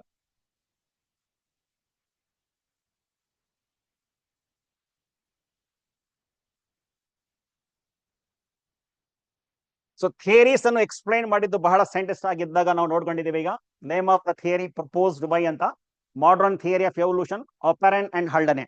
ಅದೇ ಥಿಯರಿಗೆ ಕೆಮಿಕಲ್ ಎವಲ್ಯೂಷನ್ ಥಿಯರಿ ಅಂತ ಅಂದಿದ್ದು. ಮತ್ತೆ ಯುರಿ ಮತ್ತು Miller, SL Miller experimental proof ಆಗಿ ಮಿಲ್ಲರ್ಸ್ ಎಕ್ಸ್ಪೆರಿಮೆಂಟ್ ಪ್ರಕಾರ ಅವ್ರು ಇನ್ಆರ್ಗ್ಯಾನಿಕ್ ಮೀಥೇನ್, ಅಮೋನಿಯಾ, ಹೈಡ್ರೋಜನ್ ಮತ್ತು ವಾಟರ್ ವೇಪರ್ ತಗೊಂಡು 800 ಡಿಗ್ರಿ ಸೆಲ್ಸಿಯಸ್ ಟೆಂಪರೇಚರ್ ಮೇಂಟೈನ್ ಮಾಡಿ ಒಂದು ಕ್ಲೋಸ್ಡ್ ಡಿಸ್ಚಾರ್ಜ್ ಫ್ಲಾಸ್ಕ್ ನಲ್ಲಿ ಇಟ್ಟು ಅವರು ನೋಡಿದಾಗ ಅಮೈನೋ ಆಸಿಡ್ ಅವರಿಗೆ ಅಬ್ಸರ್ವ್ ಮಾಡ್ಕೊಂಡು ಆ ಎಕ್ಸ್ಪೆರಿಮೆಂಟ್ ಮಾಡ್ಕೊಂಡಿದ್ದು. ಆಮೇಲೆ ಜರ್ಮ್ ಥಿಯರಿ ಅಂತ ಹೇಳ್ತಾರೆ, ಲೂಯಿಸ್ ಪ್ಯಾಸ್ಚರ್, ಇದಕ್ಕೆ ಬಯೋಜೆನೆಸಿಸ್ ಥಿಯರಿ ಅಂತಾನು ಕರೀತಾರೆ. ಆಮೇಲೆ ಇಲ್ಲಿ ಒಂದು ಬಯೋಜೆನೆಟಿಕ್ ಲಾ, ಇದಕ್ಕೆ ಎಂಬ್ರಿಯಾಲಜಿಕಲ್ ಎವಿಡೆನ್ಸ್ ಅಂತ ಹೇಳಿ ಮಾತಾಡ್ತಿದೀವಿ ಒಂದ್ ಸ್ವಲ್ಪ ಮಟ್ಟಿಗೆ ನಾವು ನೋಡುವ. ಇಲ್ಲಿ ಅರ್ನೆಸ್ಟ್ ಹಕ್ಕಲ್ ಅಂತ ಹೇಳಿ ಒಂದು ಪದ ನಾವು ತಗೊಂಡಿದ್ದೇವೆ ಇಲ್ಲಿ. ಸೊ ಅರ್ನೆಸ್ಟ್ ಹಕ್ಕಲ್, ಸೊ ಇವನು ಏನ್ ಮಾಡಿದ್ದು ಅಂತ ಹೇಳಿದ್ರೆ, ಸೊ ಎಂಬ್ರಿಯಾಲಜಿಕಲ್ ಎವಿಡೆನ್ಸ್ ಗೆ ಸಪೋರ್ಟ್ ಮಾಡಿದ್ದು ಇವರು. ಎಂಬ್ರಿಯಾಲಜಿಕಲ್. ಸೊ ಇಲ್ಲಿಗೆ ನಮ್ಮಿಂದ ಕ್ಲಾಸ್ ಅನ್ನು ಈಗ ಮಾಡಕ್ಕೆ ನಾವು ಹೋಗ್ತಾ ಇದೀವಿ. ಈಗ ಸ್ವಲ್ಪ ಮಟ್ಟಿಗೆ ಒಂದ್ ಸ್ವಲ್ಪ ತಾಳ್ಮೆಯಿಂದ ಇದ್ರೆ ನಿಮಗೆ ಈಗ ಬಯೋಜೆನೆಟಿಕ್ ಲಾ ಮತ್ತು ಥಿಯರಿ ಅಂತ ಇದೆಯಲ್ಲ, ಇದಕ್ಕೆ ನೀವು ಏನ್ ಬರ್ಕೊಳ್ರಿ ಬೇಕಾದ್ರೆ ಈಗ ಬುಕ್ NCERT ಟೆಕ್ಸ್ಟ್ ಬುಕ್ ಇದೆ ಅದು ಅಂತ ಹೇಳಿದ್ರೆ embryological support. So embryological, so embryological evidence ಪರ್ಪಸ್ಗೆ ಸೊ ನಮ್ಮಲ್ಲಿ ಇರುವಂತಹ ಯಾರು ಅಂತಂದ್ರೆ ಅರ್ನೆಸ್ಟ್ ಹಕ್ಕಲ್ ಎಂಬುವಂತಹ ಸೈಂಟಿಸ್ಟ್ ಅನ್ನು ಏನ್ ಮಾಡಿದ್ದಾರೆ, ಸೊ ಇದಕ್ಕೆ ಸಪೋರ್ಟ್ ಅನ್ನು ಕೊಟ್ಟಿದ್ದಾರೆ. ಇವ್ರು ಹೇಳೋದು ಇಷ್ಟೇ, ವೆಸ್ಟಿಜಿಯಲ್ ಆರ್ಗನ್ಸ್, ಸೊ ಗಿಲ್ಸ್ ಇದೆ ಅಲ್ಲ, ಸೊ ಆ ರೀತಿ ಎಂಬ್ರಿಯೋಸ್ ಅಲ್ಲಿ ಇರುತ್ತೆ, ಅದು ಇನ್ಹೆರಿಟ್ ಆಗ್ಬಿಟ್ಟು ಸೊ ಈಗ ಅಡಲ್ಟ್ಸ್ ಅಲ್ಲಿ ಬರುತ್ತೆ ಎಲ್ಲಾ ವರ್ಟಿಬ್ರೇಟ್ಸ್ ಅಲ್ಲಿ ಅಂತ. ಇನ್ನೊಮ್ಮೆ ಹೇಳ್ತೀನಿ, ಎಲ್ಲಾ ವರ್ಟಿಬ್ರೇಟ್ಸ್ ಅಲ್ಲಿ ಗಿಲ್ಸ್, ವೆಸ್ಟಿಜಿಯಲ್ ಆರ್ಗನ್ಸ್ ತರಹ ಈ ಕಿವಿಯ ಬ್ಯಾಕ್ ಸೈಡ್ ಬಿಹ್ಯಾಂಡ್ ಇರುತ್ತೆ, ಅದು ಇನ್ಹೆರಿಟ್ ಆಗುತ್ತೆ ಅಂತ ಹೇಳ್ಬಿಟ್ಟು ಅರ್ನೆಸ್ಟ್ ಹೆಕ್ಕಲ್ ಅನ್ನು ಹೇಳ್ತಾರೆ. ಸೊ ಇದಕ್ಕೆ ಡಿಸ್ಪ್ರೂವ್ ಮಾಡಿಬಿಟ್ಟು ಒಬ್ರು ಸೈಂಟಿಸ್ಟ್ ಹೇಳ್ತಾರೆ. ಸೊ ಅವರು ಕಾರ್ಲ್ ಅರ್ನೆಸ್ಟ್ ವ್ಯಾನ್ ಬೇರ್ ಅಂತ ಹೇಳ್ಬಿಟ್ಟು scientist. Karl Ernst VON von Baer, Karl Ernst von Baer ಎಂಬುವಂತಹ ಸೊ ಇನ್ನೊಂದು ಸೈಂಟಿಸ್ಟ್ ಏನ್ ಮಾಡ್ತಾನೆ, ಸೊ ಇವನು ಡಿಸ್ ಅಪ್ರೂವ್ ಕೊಡ್ತಾನೆ ಇದಕ್ಕೆ. ಸೊ ಡಿಸ್ ಅಪ್ರೂವ್ ಅಂದ್ರೆ ಇವನು ಹೇಳಿದ್ದು ಥಿಯರಿಯನ್ನು, ಅರ್ನೆಸ್ಟ್ ಹೆಕ್ಕಲ್ ಹೇಳಿದ್ದು ಥಿಯರಿಯನ್ನು ಎಂಬ್ರಿಯಾಲಜಿಕಲ್ ಎವಿಡೆನ್ಸ್ ಇಲ್ಲ, ನಾನು ಕೇರ್ಫುಲ್ ಆಗಿ ಸ್ಟಡಿ ಮಾಡಿದ್ದೀನಿ, ಬಹಳಷ್ಟು ಎಂಬ್ರಿಯೋಸ್ ಅನ್ನು ಮತ್ತೆ ಬಹಳಷ್ಟು ವರ್ಟಿಬ್ರೇಟ್ಸ್ ಅನಿಮಲ್ಸ್ ಗೆ ಪಾಸ್ ಆಗುವಂತಹ, ಅದು ಇನ್ಹೆರಿಟ್ ಆಗಲ್ಲ, ಇದು ಕೇವಲ ಫಿಶಸ್ ಅಲ್ಲಿ ಮಾತ್ರ ಅದು ಫಂಕ್ಷನ್ ಆಗಿ ರೆಸ್ಪಿರೇಟರಿ ಆರ್ಗನ್ಸ್ ಆಗಿ ಕೆಲಸ ಮಾಡುತ್ತೆ. ರಿಮೈನಿಂಗ್ ಅನಿಮಲ್ಸ್ ಅಲ್ಲಿ, ರಿಮೈನಿಂಗ್ ವರ್ಟಿಬ್ರೇಟ್ಸ್ ಅಲ್ಲಿ ಇದು ವೆಸ್ಟಿಜಿಯಲ್ ಆಗಿನೇ ಇರುತ್ತೆ, ಅದು ಫಂಕ್ಷನಲ್ ಆಗಕ್ಕೆ ಸಾಧ್ಯ ಇಲ್ಲ ಅಂತ ಹೇಳ್ಬಿಟ್ಟು ಹೇಳ್ತಾನೆ. ಆಮೇಲೆ ಇನ್ನೊಂದು ವಿಚಾರ ಇಲ್ಲಿ ಬರುತ್ತೆ ನಮ್ಮ CET ಕಾನ್ಸೆಪ್ಟ್ ಅಲ್ಲಿ. So principle on population, so ಈ ಪ್ರಿನ್ಸಿಪಲ್ ಆನ್ ಪಾಪ್ಯುಲೇಷನ್ ಅನ್ನು ಹೇಳಿದ್ದು ಒಂದು ಥಾಮಸ್ ಮಾಲ್ಥಸ್ ಎಂಬುವಂತಹ ಸೈಂಟಿಸ್ಟ್. ಸೊ ಇನ್ನೊಂದು ಕ್ವಶನ್ ಬಂದಿದೆ, ಹೋದ ವರ್ಷ ಅಥವಾ before last year preparatory exam ಅಲ್ಲಿ ಬಂದಿರಬಹುದು ನೋಡ್ರಿ ಬೇಕಾದ್ರೆ. ಚಾರ್ಲ್ಸ್ ಡಾರ್ವಿನ್ ಒಂದು ಪುಸ್ತಕ ಬರೀತಾನಲ್ಲ, book origin of species by natural selection ಅಂತ. HMS ಬೀಗಲ್ ಶಿಪ್ ಅಲ್ಲಿ ಗ್ಯಾಲಪಗೋಸ್ ಐಲ್ಯಾಂಡ್ ಗೆ ಹೋಗ್ತಾನೆ, ಬಹಳಷ್ಟು ಆರ್ಗಾನಿಸಮ್ಸ್ ಅನ್ನು ಅಬ್ಸರ್ವ್ ಮಾಡ್ತಾನೆ, ಆ ಬುಕ್ ಅನ್ನು ಬರೀತಾನೆ. ಸೊ ಅವನು ಏನ್ ಇನ್ಫ್ಲೂಯೆನ್ಸ್ ಮಾಡ್ತವನಿಗೆ ಅಲ್ಲಿ ಅಷ್ಟು ಶಿಪ್ ತಗೊಂಡು ಅಷ್ಟೆಲ್ಲ ಐಲ್ಯಾಂಡ್ಸ್ ಗೆ ಹೋಗಕ್ಕೆ, ಅಲ್ಲಿ ಅಬ್ಸರ್ವ್ ಮಾಡಕ್ಕೆ ಯಾರ್ದು ಇನ್ಫ್ಲೂಯೆನ್ಸ್ ಆಯಿತು ಅಂತ ಹೇಳಿದ್ರೆ ಥಾಮಸ್ ಮಾಲ್ಥಸ್ ಇನ್ಫ್ಲೂಯೆನ್ಸ್ ಆಯಿತು. ಸೊ ಥಾಮಸ್ ಮಾಲ್ಥಸ್ ಎಂಬುವಂತಹ ಸೈಂಟಿಸ್ಟ್, ಇವರು ಪ್ರಿನ್ಸಿಪಲ್ ಆನ್ ಪಾಪ್ಯುಲೇಷನ್ ಬಗ್ಗೆ ಸ್ಟಡಿ ಮಾಡುವಂತಹ ಸೈಂಟಿಸ್ಟ್, ಇವ್ರು ವರ್ಕ್ ಮಾಡ್ತಾ ಇರೋದು ನೋಡ್ಬಿಟ್ಟು ಸೊ ಡಾರ್ವಿನ್ಗೆ ಇನ್ಫ್ಲೂಯೆನ್ಸ್ ಆಗುತ್ತೆ, ಸೊ ನಾನು ಏನೋ ಮಾಡಬೇಕು ಅಂತ ಹೇಳ್ಬಿಟ್ಟು ಸೊ ಅವನು HMS ಬೀಗಲ್ ಎಂಬುವಂತಹ ಶಿಪ್ ಅಲ್ಲಿ ವೊಯೇಜ್ ಮಾಡಕ್ಕೆ ಶುರು ಮಾಡ್ತಾನೆ. ಇದಂತೂ ಗೊತ್ತೇ ಇದೆ ಎಲ್ಲರಿಗೂ, natural selection theory Charles Darwin, use and disuse theory so Lamarck ಅಂತ ಹೇಳ್ಬಿಟ್ಟು ಎಕ್ಸ್ಪ್ಲೈನ್ ಮಾಡಿದ್ದು. ಸೊ ಇದು ಜೆರಾಫಿ ಬಗ್ಗೆ ಇರುತ್ತೆ, ಯೂಸ್ ಅಂಡ್ ಡಿಸ್ಯೂಸ್ ಥಿಯರಿ. ಇದು ನಾವು ಸದ್ಯಕ್ಕೆ ಇದು ಅವಾಯ್ಡ್ ಮಾಡಿದ್ರೆ ಒಳ್ಳೇದು, ಟೈಮ್ ನಮಗೆ ಇಂಪಾರ್ಟೆನ್ಸ್ ಇರೋದನ್ನು ಮಾತ್ರ ನಾವು ಹೇಳಕ್ಕೆ ಇದು ಮಾಡ್ಕೊಂತಿದೀವಿ ಅಂತ ಹೇಳಿ. ಈ ಡಯಾಗ್ರಾಮ್ ನೋಡಿದ್ರೆ A ಮತ್ತು B ಏನು ಅಂತ ಹೇಳ್ಬಿಟ್ಟು, ಸೊ ಈಗ ಹಾರ್ಟ್ಸ್ ಕ್ವಶನ್ ಅಲ್ಲಿ ಕೇಳುವಂತಹ ಕ್ವಶನ್ ಅಂತ ನಾನು ತಿಳ್ಕೊಂಡಿದ್ದೀನಿ ಅಂತ, ಸೊ ಆ ರೀತಿ ಏನು ಇಲ್ಲ ಇದು. ಸೊ ಜಸ್ಟ್ ನಾವು ನ್ಯಾಚುರಲ್ ಸೆಲೆಕ್ಷನ್ ಥಿಯರಿಗೆ ಒಂದು ಸಪೋರ್ಟ್ ಮಾಡುವಂತಹ ಒಂದು ಇಂಟ್ರೆಸ್ಟಿಂಗ್ ಫ್ಯಾಕ್ಟ್ ಅನ್ನು ಇಲ್ಲಿ ತಗೊಂಡಿದ್ದೇವೆ ನಾವು. ತುಂಬಾನೇ ಇಂಟ್ರೆಸ್ಟಿಂಗ್ ಫ್ಯಾಕ್ಟ್ ಇದು. ಈ ಫ್ಯಾಕ್ಟ್ ಅನ್ನು ಇಂಟ್ರೆಸ್ಟಿಂಗ್ ಯಾಕೆ ಬಂತು ಅಂತ ಹೇಳಿದ್ರೆ, ಸೊ ನಮ್ಮಲ್ಲಿ another interesting observations came for the natural selection ಥಿಯರಿಗೆ. Charles Darwin natural selection theory. So ಈಗ ಆಲ್ಫ್ರೆಡ್ ವ್ಯಾಲೆಸ್ ಆರ್ಕೆಲೋಪ್ಯಾಗೋಸ್ ನಲ್ಲಿ ಮ್ಯಾಲೆ ಆರ್ಕೆಪಲಗೋ ಐಲ್ಯಾಂಡ್ ಗೆ ಎಕ್ಸ್ಪ್ಲೇನ್ ಮಾಡಿದ್ದು. So Thomas Malthus principles on population ಗೆ ಅವನು ಓದಿದ್ದು. ಇವರೆಲ್ಲಾ ಮಾಹಿತಿ ಪ್ರಕಾರ ಸೊ ನಾವು ಈಗ ಬೇಸಿಕಲಿ ಒಂದು 1850s ನಲ್ಲಿ 1850s ಬಿಫೋರ್ ಇಂಡಸ್ಟ್ರಿಯಲೈಸೇಷನ್ ಅಂತ ಹೇಳ್ಬಿಟ್ಟು ಒಂದು ಮಾಡ್ಕೊಂಡ್ರೆ ನಾವು. ಸೊ ಬಿಫೋರ್ ಇಂಡಸ್ಟ್ರಿಯಲೈಸೇಷನ್ ಇಂಗ್ಲೆಂಡ್ ನಲ್ಲಿ 1850 ನಲ್ಲಿ ಇಂಡಸ್ಟ್ರಿಯಲ್ ರೆವಲ್ಯೂಷನ್ ಆಗೋಕ್ಕಿಂತ ಮುಂಚಿತವಾಗಿ ಒಂದು ಪಾರ್ಟ್ ಆಗಿ ಇಟ್ಕೊಳ್ಳೋಣ. ಸೊ ಈಗ 1920 ಟು 1950 1920 ಇಂದ ಈಚೆ ಕಡೆಗೆ ಒಂದು ಸೆನ್ಸಸ್ ಮಾಡಿ ಇಟ್ಕೊಂಡಿರೋದು ಅಂತ ಹೇಳ್ಬಿಟ್ಟು ಒಂದು ನೋಡೋಣ ನಾವು. ಸೊ ಬಿಫೋರ್ ಇಂಡಸ್ಟ್ರಿಯಲ್ ರೆವಲ್ಯೂಷನ್ ಇದು ಇದು ಆಫ್ಟರ್ ಇಂಡಸ್ಟ್ರಿಯಲ್ ರೆವಲ್ಯೂಷನ್. ಸೊ ಈ ಕಾನ್ಸೆಪ್ಟ್ ಅನ್ನು ಏನ್ ಹೇಳುತ್ತೆ ಅಂತ ಹೇಳಿದ್ರೆ, ಫಸ್ಟ್ ಇಲ್ಲಿ so this support the natural selection ಥಿಯರಿಗೆ. ಸೊ ಫಿಟ್ ಇರೋರು, ಅಡ್ಜಸ್ಟ್ ಇರೋರು, ಅಡಾಪ್ಟ್ ಆಗಿ ಇರೋರು ಆ ಸಂದರ್ಭಕ್ಕೆ ಸೊ ಅವ್ರು ಏನಾಗ್ತಾರೆ ಅಂತ ಹೇಳಿದ್ರೆ ಸೊ ಅಲ್ಲಿ ಬದುಕ್ತಾರೆ, ಸೊ ಆ ಏರಿಯಾದಲ್ಲಿ ಅವ್ರು ಉಳಿತಾರೆ ಅಂತ ಹೇಳುವಂತಹ ಮಾಹಿತಿಯನ್ನು ನಮ್ಮಿಂದ ಸಿಗುತ್ತೆ. ಸಿಂಪಲ್ ಆಗಿ ಹೇಳ್ಬೇಕು ಅಂತ ಹೇಳಿದ್ರೆ, ಸೊ ಬಿಫೋರ್ ಇಂಡಸ್ಟ್ರಿಯಲ್ ರೆವಲ್ಯೂಷನ್ ಅಲ್ಲಿ ಸೂಟ್ ಇರ್ಲಿ ಅಥವಾ ಸ್ಮೋಕ್ ಅಥವಾ ಪಲ್ಯೂಷನ್ ಯಾವುದು ಇರ್ಲಿಲ್ಲ. ಸೊ ಆವಾಗ ಆ ಬಾರ್ಕ್ ಏನಿರ್ತಿತ್ತು ಪ್ಲಾಂಟ್ಸ್ ನ ಆ ಸ್ಟೆಮ್ ಪೀಸಸ್ ವೈಟ್ ಆಗಿ ಇರ್ತಿತ್ತು. ಲೈಕೆನ್ಸ್ ಅದರಲ್ಲಿ ಡಿಪಾಸಿಷನ್ ಆಗ್ತಿದ್ರು. ಲೈಕೆನ್ಸ್ ಆರ್ ದ ಬೆಸ್ಟ್ ಅಂತ ಕರಿತೀವಿ ನಾವು. ವಾಟ್ ಆರ್ ಲೈಕೆನ್ಸ್ ಅಂತ ಹೇಳಿದ್ರೆ that is a natural indicator of the air pollution ಅಂತ ಹೇಳ್ತೀವಿ. ಸೊ ಇವರು natural indicator of the air pollution ಇರುವಂತಹ ಲೈಕೆನ್ಸ್ ಅಲ್ಲಿ ಡಿಪಾಸಿಟ್ ಆದಾಗ ಅಲ್ಲಿ ವೈಟ್ ಪೆಪ್ಪರ್ ಮಾತ್, ಇವರು ವೈಟ್ ಪೆಪ್ಪರ್ ಮಾತ್, ಇವರು ಬ್ಲಾಕ್ ಪೆಪ್ಪರ್ ಮಾತ್ ಅಂತ ಹೇಳಿ ಸದ್ಯಕ್ಕೆ ಇಟ್ಕೊಂಡ್ರೆ, ಈಗ ವೈಟ್ ಪೆಪ್ಪರ್ ಮಾತ್ ಆ ವೈಟ್ ಬ್ಯಾಕ್ ಗ್ರೌಂಡ್ ಅಲ್ಲಿ ಇಟ್ಕೊಂಡಿದ್ದಾಗ ಇವರಿಗೆ ಪ್ರೆಡೇಟರ್ ಪಕ್ಷಿ, ಪ್ರೆಡೇಟರ್ ಅಂದ್ರೆ ಸೊ ಹೈಯರ್ ಟ್ರಾಫಿಕ್ ಲೆವೆಲ್ ಅಲ್ಲಿ ಇರುವಂತಹ ಪ್ರೇ ಮಾಡಿ ಲೋಯರ್ ಟ್ರಾಫಿಕ್ ಲೆವೆಲ್ ಗೆ ತಿಂತಾರಲ್ಲ ಆ ಆರ್ಗಾನಿಸಮ್ಸ್. ಸೊ ಅವರಿಗೆ ಆ ಬರ್ಡ್ಸ್ ಅನ್ನು ಬಂದು ಸೊ ಇವರಿಗೆ ಪಿಕ್ ಮಾಡ್ತಿರ್ಲಿಲ್ಲ, ತಿಂತಿರ್ಲಿಲ್ಲ, ಇವರಿಗೆ ತಿಂತಿದ್ರು. ನೀವು ಜಸ್ಟ್ ಒಂದು ಇಮ್ಯಾಜಿನ್ ಮಾಡ್ಕೊಳ್ರಿ. ಸೊ ಇವರಿಗೆ ಇಂಟ್ರೆಸ್ಟ್ ಇದ್ದಿತ್ತು, ಇದು ತಿಂತಿದ್ರು ಅಂತ ಅಲ್ಲ, ಇದು ಕಾಣ್ತಿರ್ಲಿಲ್ಲ, ಕಾಮೋಫ್ಲೇಜ್ಡ್ ಆಗ್ತಿತ್ತು. ಆ ಕಲರ್ ಆ ಇರುವಂತಹ ಬಣ್ಣಕ್ಕೆ ಸೊ ವೈಟ್ ಮತ್ತು ವೈಟ್ ತರಹ ಇದ್ರೆ ಬೇಗ ಕಾಣ್ತಿರ್ಲಿಲ್ಲ, ಇವರು ಸೇಫ್ ಆಗ್ತಿದ್ರು, ಇವ್ರಿಗೆ ಮತ್ತೆ ಎತ್ತು ಕಾಣ್ತಿದ್ರು ಇವರು. ಅದಕ್ಕಾಗಿ ಇವ್ರಿಗೆ ಏನ್ ಮಾಡ್ತಿದ್ರು ಅಂತ ಹೇಳಿದ್ರೆ ಸೊ ಆ ಪ್ರೆಡೇಟರ್ ಪಕ್ಷಿಗಳನ್ನು ತಿಂತಿದ್ರು. ಅದಕ್ಕೆ ಇವ್ರದ್ದು ಸಂಖ್ಯೆ ಕಡಿಮೆ ಆಯಿತು. 1850s ನಲ್ಲಿ ಸೊ ಬ್ಲಾಕ್ ಪೆಪ್ಪರ್ ಮಾತ್ ಕಡಿಮೆ ಇತ್ತು, ವೈಟ್ ಪೆಪ್ಪರ್ ಮಾತ್ ಜಾಸ್ತಿ ಇತ್ತು, ಇನ್ಕ್ರೀಸ್ ಇತ್ತು ಅಂತ ಹೇಳಿ.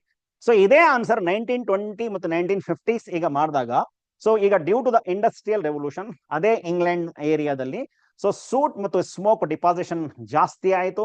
ಎಲ್ಲಿ? ಆ ಬಾರ್ಕ್ ಆಫ್ ದ ಪ್ಲಾಂಟ್ಸ್ ನಲ್ಲಿ. ಸೊ ಆವಾಗ ಬ್ಲಾಕ್ ಪೆಪ್ಪರ್ ಮಾತ್ ಆ ಬ್ಲಾಕ್ ಬ್ಯಾಕ್ ಗ್ರೌಂಡ್ ನಲ್ಲಿ ಸೇಫ್ ಆದ್ರು, ವೈಟ್ ಪೆಪ್ಪರ್ ಮಾತ್ ಎತ್ತು ಕಾಣ್ತಿತ್ತು, ಅಂದ್ರೆ ಫೋಕಸ್ ಆಗಿ ಕಾಣ್ತಿತ್ತು. ಅವಾಗ ಪ್ರೆಡೇಟರ್ ಪಕ್ಷಿಗಳನ್ನು ಏನ್ ಮಾಡ್ತಿದ್ರು ಅಂತ ಹೇಳಿದ್ರು ಸೊ ವೈಟ್ ಪೆಪ್ಪರ್ ಮಾತನ್ನು ತಿನ್ನಕ್ಕೆ ಶುರು ಮಾಡಿದ್ರು. ಸೊ ಆವಾಗ ಇವ್ರದ್ದು ಸಂಖ್ಯೆ ಕಡಿಮೆ ಇತ್ತು. So this indicate the conclusion ಏನು ನಮ್ದು ಅಂತ ಹೇಳಿದ್ರೆ ಸೊ ನೇಚರ್ ಪ್ರೊವೈಡ್, ನೇಚರ್ ಏನ್ ಮಾಡುತ್ತೆ ಅಂತ ಹೇಳಿದ್ರೆ ಒಂದು ಪಾಸಿಬಿಲಿಟೀಸ್ ಅನ್ನು ಕೊಟ್ಟಿದ್ದಾನೆ. ಸೊ ಆ ಒಂದು ನೇಚರ್ ನಲ್ಲಿ, ಆ ಒಂದು ನ್ಯಾಚುರಲ್ ಸಿಚುವೇಶನ್ ಅಲ್ಲಿ ಯಾವ ಪಕ್ಷಿ, ಯಾವ ಪ್ರಾಣಿ, ಯಾವ ಒಂದು ಈ ಮಾತ್ಸ್ ಈಗ ಸದ್ಯಕ್ಕೆ ಇಲ್ಲಿರುವಂತಹ ಸೊ ಈ ಮಾತ್ಸ್ ಸೊ ಡಾರ್ಕ್ ವಿಂಗ್ ಅಥವಾ ವೈಟ್ ವಿಂಗ್ ಮಾರ್ಕ್ಸ್ ಸರ್ವೆ ಆಯಿತು ಅಂತ ಹೇಳಿದ್ರೆ ಸೊ ನಾವು ಇದಕ್ಕೆ ಹೇಳಬಹುದು ಸೊ ಈ ಬೆಸ್ಟ್ ಎಕ್ಸಾಂಪಲ್ ಅಂತ ನಾವು ಈಗ ಅನ್ಕೊಂತೀವಿ. ಇದು ತುಂಬಾ ಸಿಂಪಲ್ ಆಗಿದೆ, ಇದು ಕನ್ಫ್ಯೂಸ್ ಮಾಡಕ್ಕೆ ಹೋಗ್ಕೋಬೇಡ್ರಿ. So before industrial revolution, after industrial revolution. Before industrial revolution so ಈಗ ವೈಟ್ ಪೆಪ್ಪರ್ ಮಾತ್ ಸಂಖ್ಯೆ ಜಾಸ್ತಿ ಇತ್ತು. After industrial revolution black pepper moth ಸಂಖ್ಯೆ ಜಾಸ್ತಿ ಇದೆ. ಯಾಕೆ ಅಂದ್ರೆ ಸೊ ಅದರಲ್ಲಿ ಅವ್ರು ಸೇಫ್ ಆಗಿ ಇರಕ್ಕೆ ಅವರಿಗೆ ನೇಚರ್ ಸೆಲೆಕ್ಟ್ ಅಥವಾ ಪ್ರೊವೈಡ್ ಮಾಡಿದಾನೆ ಅಂತ ಹೇಳ್ತೀವಿ.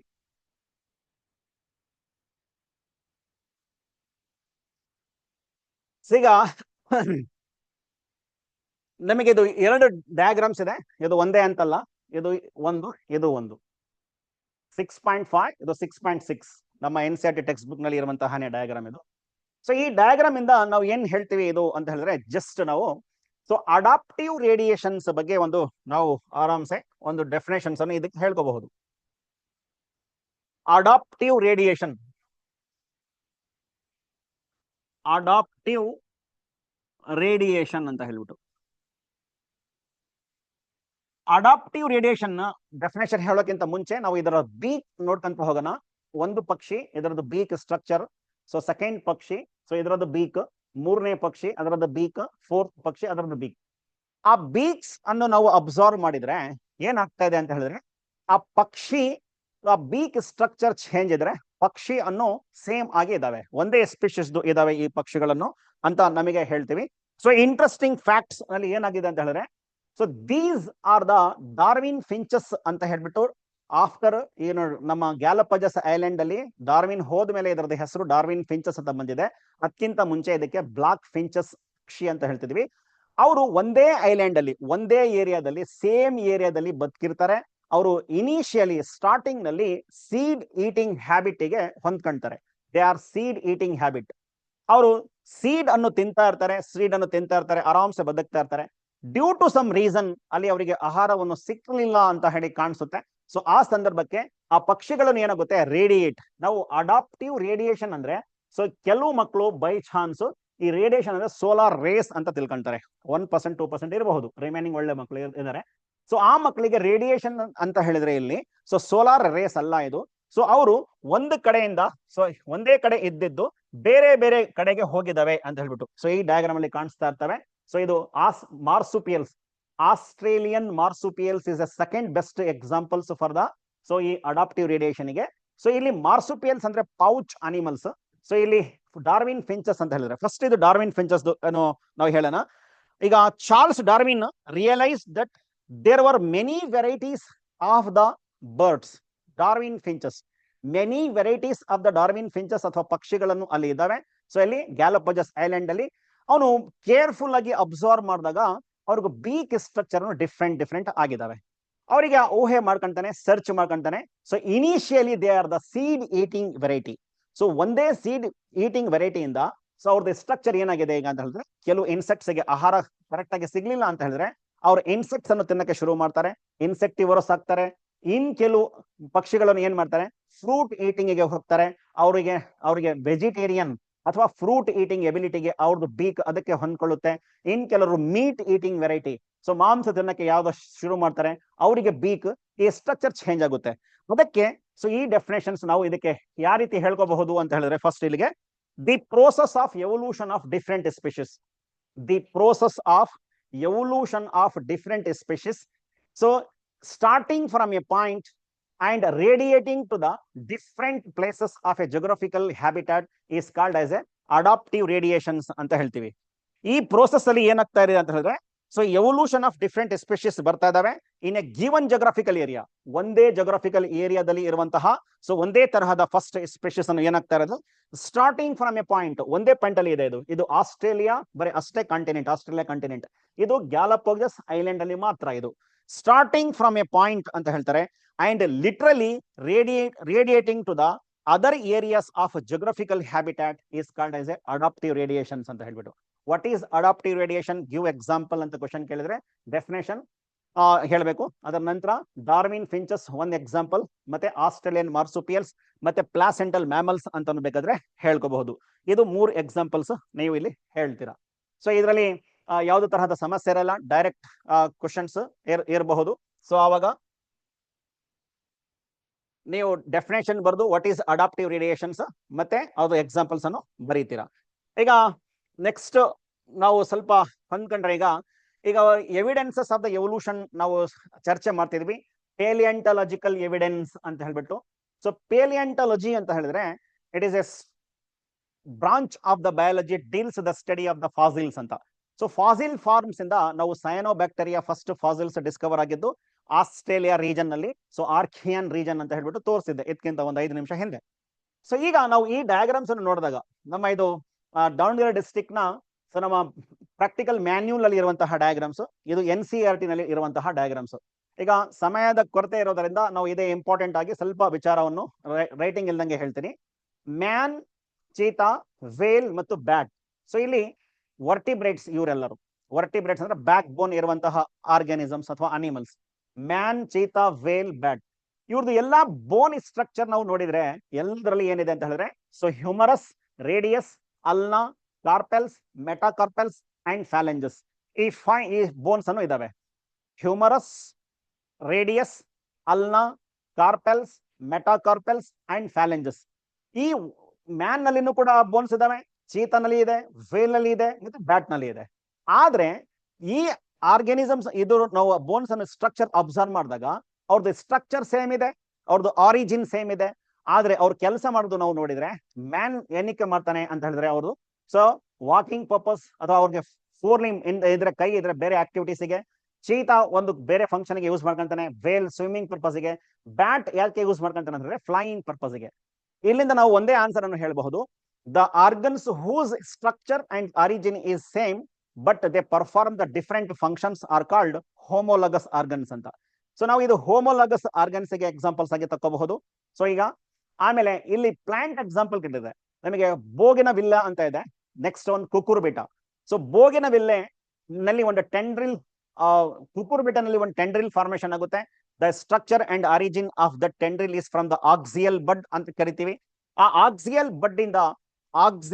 ಬಡ್ ಇಂದ ಸೊ ಫಾರ್ಮೇಶನ್ ಆಗುವಂತಹ ಟೆಂಡ್ರಿಲ್ ಮತ್ತೆ ಆಕ್ಸಿಯಲ್ ಬಡ್ ಇಂದ ಫಾರ್ಮೇಶನ್ ಆಗಿರುವಂತಹ ಥಾರ್ನ್ ಬೋಗಿನ ವಿಲ್ಲೆ ಪ್ಲಾಂಟ್ ಅಲ್ಲಿ ಅಥವಾ ಲೆಮನ್ ಪ್ಲಾಂಟ್ ಅಲ್ಲಿ ಬೆಳೆಯುತ್ತೆ ಅಂತ ಗ್ರೋತ್ ಆಗುತ್ತೆ ಅಲ್ಲಿಂದ. ಆದ್ರೆ ಅವ್ರದ್ದು ಸ್ಟ್ರಕ್ಚರ್ ನೋಡಿದ್ರೆ ಸೇಮ್, ಆರಿಜಿನ್ ನೋಡಿದ್ರೆ ಸೇಮ್ ಇತ್ತು, ಆದ್ರೆ they perform the different function. ಅವ್ರು ಯಾವ ಫಂಕ್ಷನ್ ಪರ್ಫಾರ್ಮ್ ಮಾಡ್ತಾರೆ ಅಂತ ಹೇಳಿದ್ರೆ ಸೊ ಇದು ಪ್ರೊಟೆಕ್ಷನ್ ಪರ್ಪಸ್ ಗೆ ಮಾಡ್ತಾನೆ. ಸೊ ಬೋಗಿನ ವಿಲ್ಲೆನಲ್ಲಿ ಆ ಥಾರ್ನ್, ಕುಕುರ್ಬಿಟನಲ್ಲಿ ಆ ಟೆಂಡ್ರಿಲ್ ಕ್ಲೈಂಬಿಂಗ್ ಪರ್ಪಸ್ ಗೆ ಮಾಡುತ್ತೆ. ಸೊ ಈಗ these are the examples of the so homologous organs. So plants ನಲ್ಲಿ ಇದೆ ಅಂತ ಹೇಳಿದ್ರೆ ನಾವು ಮಾಡ್ಕೋಬಹುದು. ಹೋಮಾಲಜಿಯಿಂದ ಏನಾಗುತ್ತೆ ಅಂತ ಹೇಳಿದ್ರೆ ಸೊ ಕಾಮನ್ ಐನ್ಸಿಸ್ಟ್ರಿ ಇಂದ ಬರುತ್ತೆ. ಹೋಮೋಲಜಿ ಇಂಡಿಕೇಟ್ಸ್ ದ ಕಾಮನ್ ಐನ್ಸಿಸ್ಟ್ರಿ ಅಂತ ಹೇಳ್ತೀವಿ. ಸೊ ಇಂತ ಒಂದು ಎವಲ್ಯೂಷನ್ ಆಗುತ್ತಲ್ಲ, ಇದಕ್ಕೆ ನಾವು ಡೈವರ್ಜೆಂಟ್ ಎವಲ್ಯೂಷನ್ ಅಂತ ಕರಿತೀವಿ. The evolution takes place with the help of these the homologous organs are the homology ಅಂತ ಕರಿತೀವಲ್ಲ, ಇದಕ್ಕೆ ಡೈವರ್ಜೆಂಟ್ ಎವಲ್ಯೂಷನ್ ಆಗುತ್ತೆ. ಅಂದ್ರೆ ಆ ಎವಲ್ಯೂಷನ್ ಅನ್ನು ಬ್ರಾಡ್ ಆಗಿ ಬೇರೆ ಬೇರೆ ಬೇರೆ ಕಡೆಗೆಲ್ಲ ಹೋಗ್ತಾ ಇರುತ್ತೆ. ಅಂದ್ರೆ ಕಾಮನ್ ಐನ್ಸಿಸ್ಟರ್ಸ್ ಇದ್ರು ಕೂಡ ನಾವು ವರ್ಟಿಬ್ರೇಟ್ಸ್ ನೋಡಿ, ಮ್ಯಾನ್ ನಲ್ಲಿ ಬೇರೆ ತರಹದ ಆಯಿತು, ಚೀತಾ ನಲ್ಲಿ ಬೇರೆ ತರಹದ ಫಾಸ್ಟ್ ರನ್ನಿಂಗ್ ಪರ್ಪಸ್ ಗೆ ಆಯ್ತು, ಅದರಲ್ಲಿ ವೇಲ್ ನಲ್ಲಿ ಒಂದು ಸ್ವಿಮ್ಮಿಂಗ್ ಪರ್ಪಸ್ ಗೆ ಆಯ್ತು, ಬ್ಯಾಟ್ ನಲ್ಲಿ ಫ್ಲೈಯಿಂಗ್ ಪರ್ಪಸ್ ಗೆ ಆಯ್ತು, ಆ ಪ್ಲಾಂಟ್ಸ್ ನಲ್ಲಿ ಕುಕುರ್ಬಿಟನಲ್ಲಿ ಕ್ಲೈಂಬಿಂಗ್ ಪರ್ಪಸ್ ಗೆ ಆ ಟೆಂಡ್ರಿಲ್ ಅನ್ನು ಯೂಸ್ ಆಗುತ್ತೆ, ಬೋಗಿನ ವಿಲ್ಲೆನಲ್ಲಿ ಅದೇ ಥಾರ್ನ್ಸ್ ಅನ್ನು ಒಂದು ಪ್ರೊಟೆಕ್ಷನ್ ಗೆ ಇರುತ್ತೆ. ಸೊ ಹೀಗಾಗಿ ಡೈವರ್ಜೆಂಟ್ ಎವಲ್ಯೂಷನ್ ಅನ್ನು ಟೇಕ್ಸ್ ಪ್ಲೇಸ್ ಅನ್ನು ಆಗ್ತಾ ಇರುತ್ತೆ ಇಲ್ಲಿ. ಆದ್ರೆ ಇನ್ನೊಂದು ಕ್ಯಾಟಗರಿ ಇದೆ ಇಲ್ಲಿ, ಸೊ ಅನಲಗಸ್ ಆರ್ಗನ್ಸ್ ಅಂತ ಕರಿತೀವಿ. What are analogous organs? Give example ಅಂತ ಒಂದು ಸಿಂಪಲ್ ಕ್ವಶನ್ ಅನ್ನು ಬಂದ್ರೆ, the organs whose structure and origin is different but they perform the same function ಅಂತ ಕರಿತೀವಿ. ಇಲ್ಲಿ ಅನಲಗಸ್ ಆರ್ಗನ್ಸ್ ಇನ್ ಪ್ಲಾಂಟ್ಸ್ ಗೆ ಎಕ್ಸಾಂಪಲ್ ಪೊಟ್ಯಾಟೊ ಮತ್ತು ಕ್ಯಾರೆಟ್ ಇದೆ. ಇಲ್ಲಿ ಪೊಟ್ಯಾಟೊ ನಮಗೆ ಗೊತ್ತಿದ್ದಂಗೆ ಸ್ಟೆಮ್ ಮಾಡಿಫಿಕೇಶನ್ ಆಗಿರುತ್ತೆ ಇದು. ಸೊ ಇದು ಸ್ಟೆಮ್ ಮಾಡಿಫಿಕೇಶನ್. ಸೊ ಇವರು ಸ್ಟೆಮ್ ಮಾಡಿಫಿಕೇಶನ್ ಇದ್ರು ಸಹ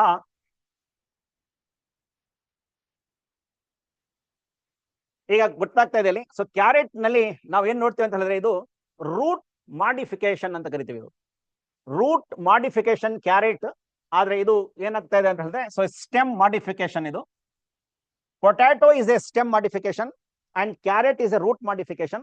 ಇವ್ರು ಇಬ್ರು ಸ್ಟ್ರಕ್ಚರ್ ಮತ್ತು ಆರಿಜಿನ್ ಅವ್ರದ್ದು ಡಿಫರೆಂಟ್ ಇದ್ರೂ ಸಹ, ಬೇರೆ ಬೇರೆ ಇದ್ರೂ ಸಹ ಅವ್ರು ಕೆಲಸ ಮಾಡೋದು same. That is the storage of the food ಅಂತ ಕರಿತೀವಿ. ಇವರು ಸ್ಟೋರೇಜ್ ಆಫ್ ದ ಫುಡ್ ಅನ್ನು ಮಾಡ್ತಾರೆ. ಇಲ್ಲಿ ಕೂಡ ನಾವು ನೋಡ್ತೀವಿ ಅನಲಗಸ್ ಆರ್ಗನ್ಸ್ ಇನ್ ಅನಿಮಲ್ಸ್ ಅಲ್ಲಿ ಇದು ಬರ್ಡ್ ನ ಆರ್ಗನ್. ಸೊ ಇದು ಒಂದು ವಿಂಗ್, ಇದು ಒಂದು ಇನ್ಸೆಕ್ಟ್ ನ wing. So insect wing just it is an Exo skeleton, ಹೊರಗಡೆಯಿಂದ ಕೈಟಿನಿಯಸ್ ಒಂದು ಶೆಲ್ ಬಂದ್ಬಿಟ್ಟು ಒಂದು ಏನಾಗಿದೆ ಅಂತ ಹೇಳಿದ್ರೆ ವಿಂಗ್ ಫಾರ್ಮೇಶನ್ ಆಗಿದೆ. ಸೊ ಈ ಒಂದು ವಿಂಗ್ಸ್ ನಲ್ಲಿ ಇದು ಒಂದು ಪಿಜನ್ ಅಥವಾ ಒಂದು ಬರ್ಡ್ ನಲ್ಲಿ ಸೊ 5 ಸ್ಟ್ರಕ್ಚರ್ಸ್ ಇದೆ.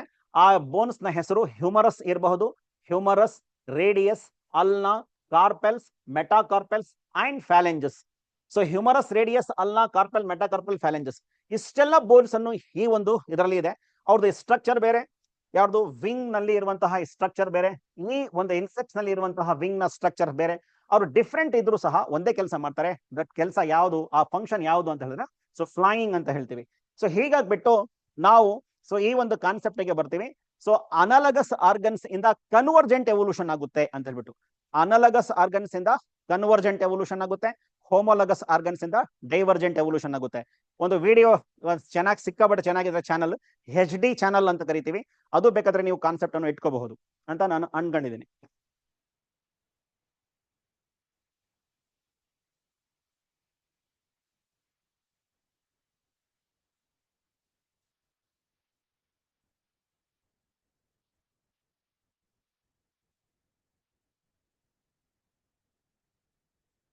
ಸೊ ನಾವೀಗ ಒಂದು with in a fraction of A time ಒಂದು ಮೇನ್ ಪಾಯಿಂಟ್ಸ್ ಬರೋಣ. ಆರಿಜಿನ್ ಆಫ್ ಮ್ಯಾನ್ ಬಗ್ಗೆ ಒಂದು ಸ್ವಲ್ಪ ಮಾತಾಡ್ಕೊಂಡ್ರೆ, ಸೊ ಆರಿಜಿನ್ ಆಫ್ ಮ್ಯಾನ್ ಅಲ್ಲಿ ನಾವು ಈ ರೀತಿ ಮಾಡ್ಕೊಂಡಿದೀವಿ. ಸೊ ಒಂದು ಸೆಂಟೆನ್ಸ್ ಕರೆಕ್ಟ್ ಆಗಿ ತಕೊಂಡ್ರೆ, dear Rama and Hanuma her name is Hema ಅಂತ ಇಲ್ಲಿ ಬರ್ಕೊಂಡಿದ್ದೀನಿ. ಸೊ ಡಿಯರ್ ಇಲ್ಲಿ ಇದೆ points, dear Rama and Hanuma her name is Hema. ಅದು ಲಾರ್ಜ್ ಆಗೇನೆ ಇದೆ ನಿಮ್ಮಲ್ಲಿ. ಸೊ ಇದರಲ್ಲಿ ನಾವು ಇಲ್ಲಿ ಸ್ಪೆಲ್ಲಿಂಗ್ ತಪ್ಪಿದೆ, ಒಂದ್ ಸ್ವಲ್ಪ ಚೇಂಜ್ ಮಾಡ್ಕೊಂಡಿದ್ರು. ಸೊ ಡ್ರಯೋಪಿಥಿಕಸ್ ಅಂತ ಹೇಳ್ಬಿಟ್ಟಿದ್ರು. ಸೊ ಡ್ರಯೋಪಿಥಿಕಸ್.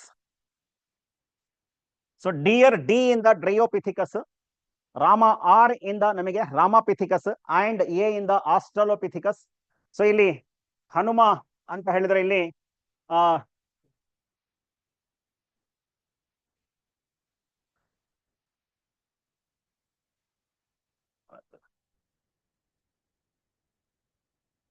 ಹನುಮ ಹೆಚ್ ಇಂದ ಹೋಮೋ ಹೆಬಿಲಸ್, ಇನ್ನೊಂದು ಹರ್ ಹೆಚ್ ಇಂದ ಹೋಮೋ ಎರೆಕ್ಟಸ್, ಎನ್ ನೇಮ್ ಇಂದ ನೆಂಡರ್ಥಿಲ್ ಮ್ಯಾನ್ ಅಂತ ಹೇಳ್ಬಿಟ್ಟು. ಸೊ ಇಲ್ಲಿ ಇರುವಂತಹ ನೆಂಡರ್ಥಿಲ್ ಮ್ಯಾನ್. ಸೊ ಇನ್ನೊಂದು ಹೆಚ್ಚಿಂದ Homo sapien. So Dryopithecus, Dryopithecus, Ramapithecus, Australopithecus, Homo habilis, Homo erectus, Neanderthal man and Homo sapien. So ಈ ಒಂದು ಮಾಡ್ಕೊಂಡ್ರೆ ನಾವು, ಸೊ ಈಗ ಡ್ರಯೋಪಿಥಿಕಸ್ ಮತ್ತು ರಾಮಾಪಿಥಿಕಸ್ 15 ಇಯರ್ಸ್ ಬ್ಯಾಕ್ ಆಗಿ ಇತ್ತು. MYA ಮಿಲಿಯನ್ ಇಯರ್ಸ್ ಎಗೋ ಅಂತ ಮಾಡ್ಕೋಬಹುದು. ಸೊ ಈಗ 2014 ಕ್ವಶನ್ ಪೇಪರ್ ನಲ್ಲಿ ಸೊ ಈ ಒಂದು ಹೋಮೋ ಎರೆಕ್ಟಸ್ ನ ಈ ಕ್ವಶನ್ ಅನ್ನು ಕೇಳಿದ್ದಾರೆ. ಹೋಮೋ ಎರೆಕ್ಟಸ್ ನಲ್ಲಿ ಇರುವಂತಹ ಪಾಯಿಂಟ್ಸ್ ಕೇಳಿದ್ರು. ಸೊ ಈಗ ನಾವು ಆ ಪಾಯಿಂಟ್ಸ್ ಕ್ಯಾರಿ ಮಾಡ್ಕೊಂಡು ಬೇರೆಯವರಿಗೆ ಆನ್ಸರ್ ಆಗಿ ತಗೊಂಡ್ಬರೋಣ. ಈಗ ರಾಮಾಪಿಥಿಕಸ್ ಮೋರ್ ಲೈಕ್ ಯಾವ ರೀತಿ ಇತ್ತು ಅಂತ ಹೇಳಿದ್ರೆ, more like man. Ramapithecus more like man, versus Dryopithecus is more like apes. ಅವ್ರ ಡ್ರಯೋಪಿಥಿಕಸ್ ಏಪ್ಸ್ ತರಹ ಜಾಸ್ತಿ ಕಾಣ್ತಿತ್ತು, ರಾಮಾಪಿಥಿಕಸ್ ಸೊ ನಮ್ಮ ಮ್ಯಾನ್ ತರಹ ಕಾಣ್ತಿತ್ತು. ಸೊ ಇವರು ಗೋರಿಲಾ ತರಹ ವಾಕ್ ಮಾಡ್ತಿದ್ರು. 15 ಮಿಲಿಯನ್ ಇಯರ್ಸ್ ಎಗೋ ಇವ್ರಿತ್ತು. ಆಸ್ಟ್ರಲೋಪಿಥಿಕಸ್ ಅಂತ ಹೇಳಿ ನೆಕ್ಸ್ಟ್ ವಂಶ. ಸೊ ಇವರು ಅಪ್ರೈಟ್ ಆಗಿ ನಡೆಯುವಂತಹ, ಸೊ ಇವ್ರದ್ದು 2 ಮಿಲಿಯನ್ ಇಯರ್ಸ್ ಎಗೋ ನಮಗೆ ಸಿಕ್ಕಿರುವಂತಹ ಆಸ್ಟ್ರಲೋಪಿಥಿಕಸ್. ನೆಕ್ಸ್ಟ್ ಒಂದು ಹೋಮೋ ಹ್ಯಾಬಿಲಸ್. ಸೊ ಈಗ ಫಸ್ಟ್ ಮ್ಯಾನ್ ಲೈಕ್ ಅಂತ ಇದಕ್ಕೆ ಕರೀತಾರೆ. ಇಲ್ಲಿಂದ ಮ್ಯಾಕ್ಸಿಮಮ್ ಥಿಯರಿ ಕ್ವಶನ್ಸ್ ಶುರುವಾಗುತ್ತೆ, CET ಪಾಯಿಂಟ್ಸ್ ಶುರುವಾಗುತ್ತೆ. ಅವ್ರದ್ದು ಬ್ರೈನ್ ಕೆಪಾಸಿಟಿ ಎಷ್ಟಿತ್ತು ಅಂತ ಕೇಳ್ತಾರೆ. ಹೋಮೋ ಹ್ಯಾಬಿಲಸ್ ಗೆ 650 cc ಇಂದ 800 cc ಇತ್ತು ಹೋಮೋ ಹ್ಯಾಬಿಲಸ್ ಗೆ ಬ್ರೈನ್. ಮತ್ತೆ ಅವರು ಸೊ ಫ್ರೂಟ್ ಅವ್ರು hunted with the stone weapons but eight the fruits ಅಂತ ಇದೆ. ಅವ್ರು ಹಂಟ್ ಮಾಡ್ತಿದ್ರು ಸ್ಟೋನ್ ವೆಪನ್ಸ್ ಇಂದ, ಆದ್ರೆ ಅವರು ಫ್ರೂಟ್ ಅನ್ನು ತಿಂತಿದ್ರು.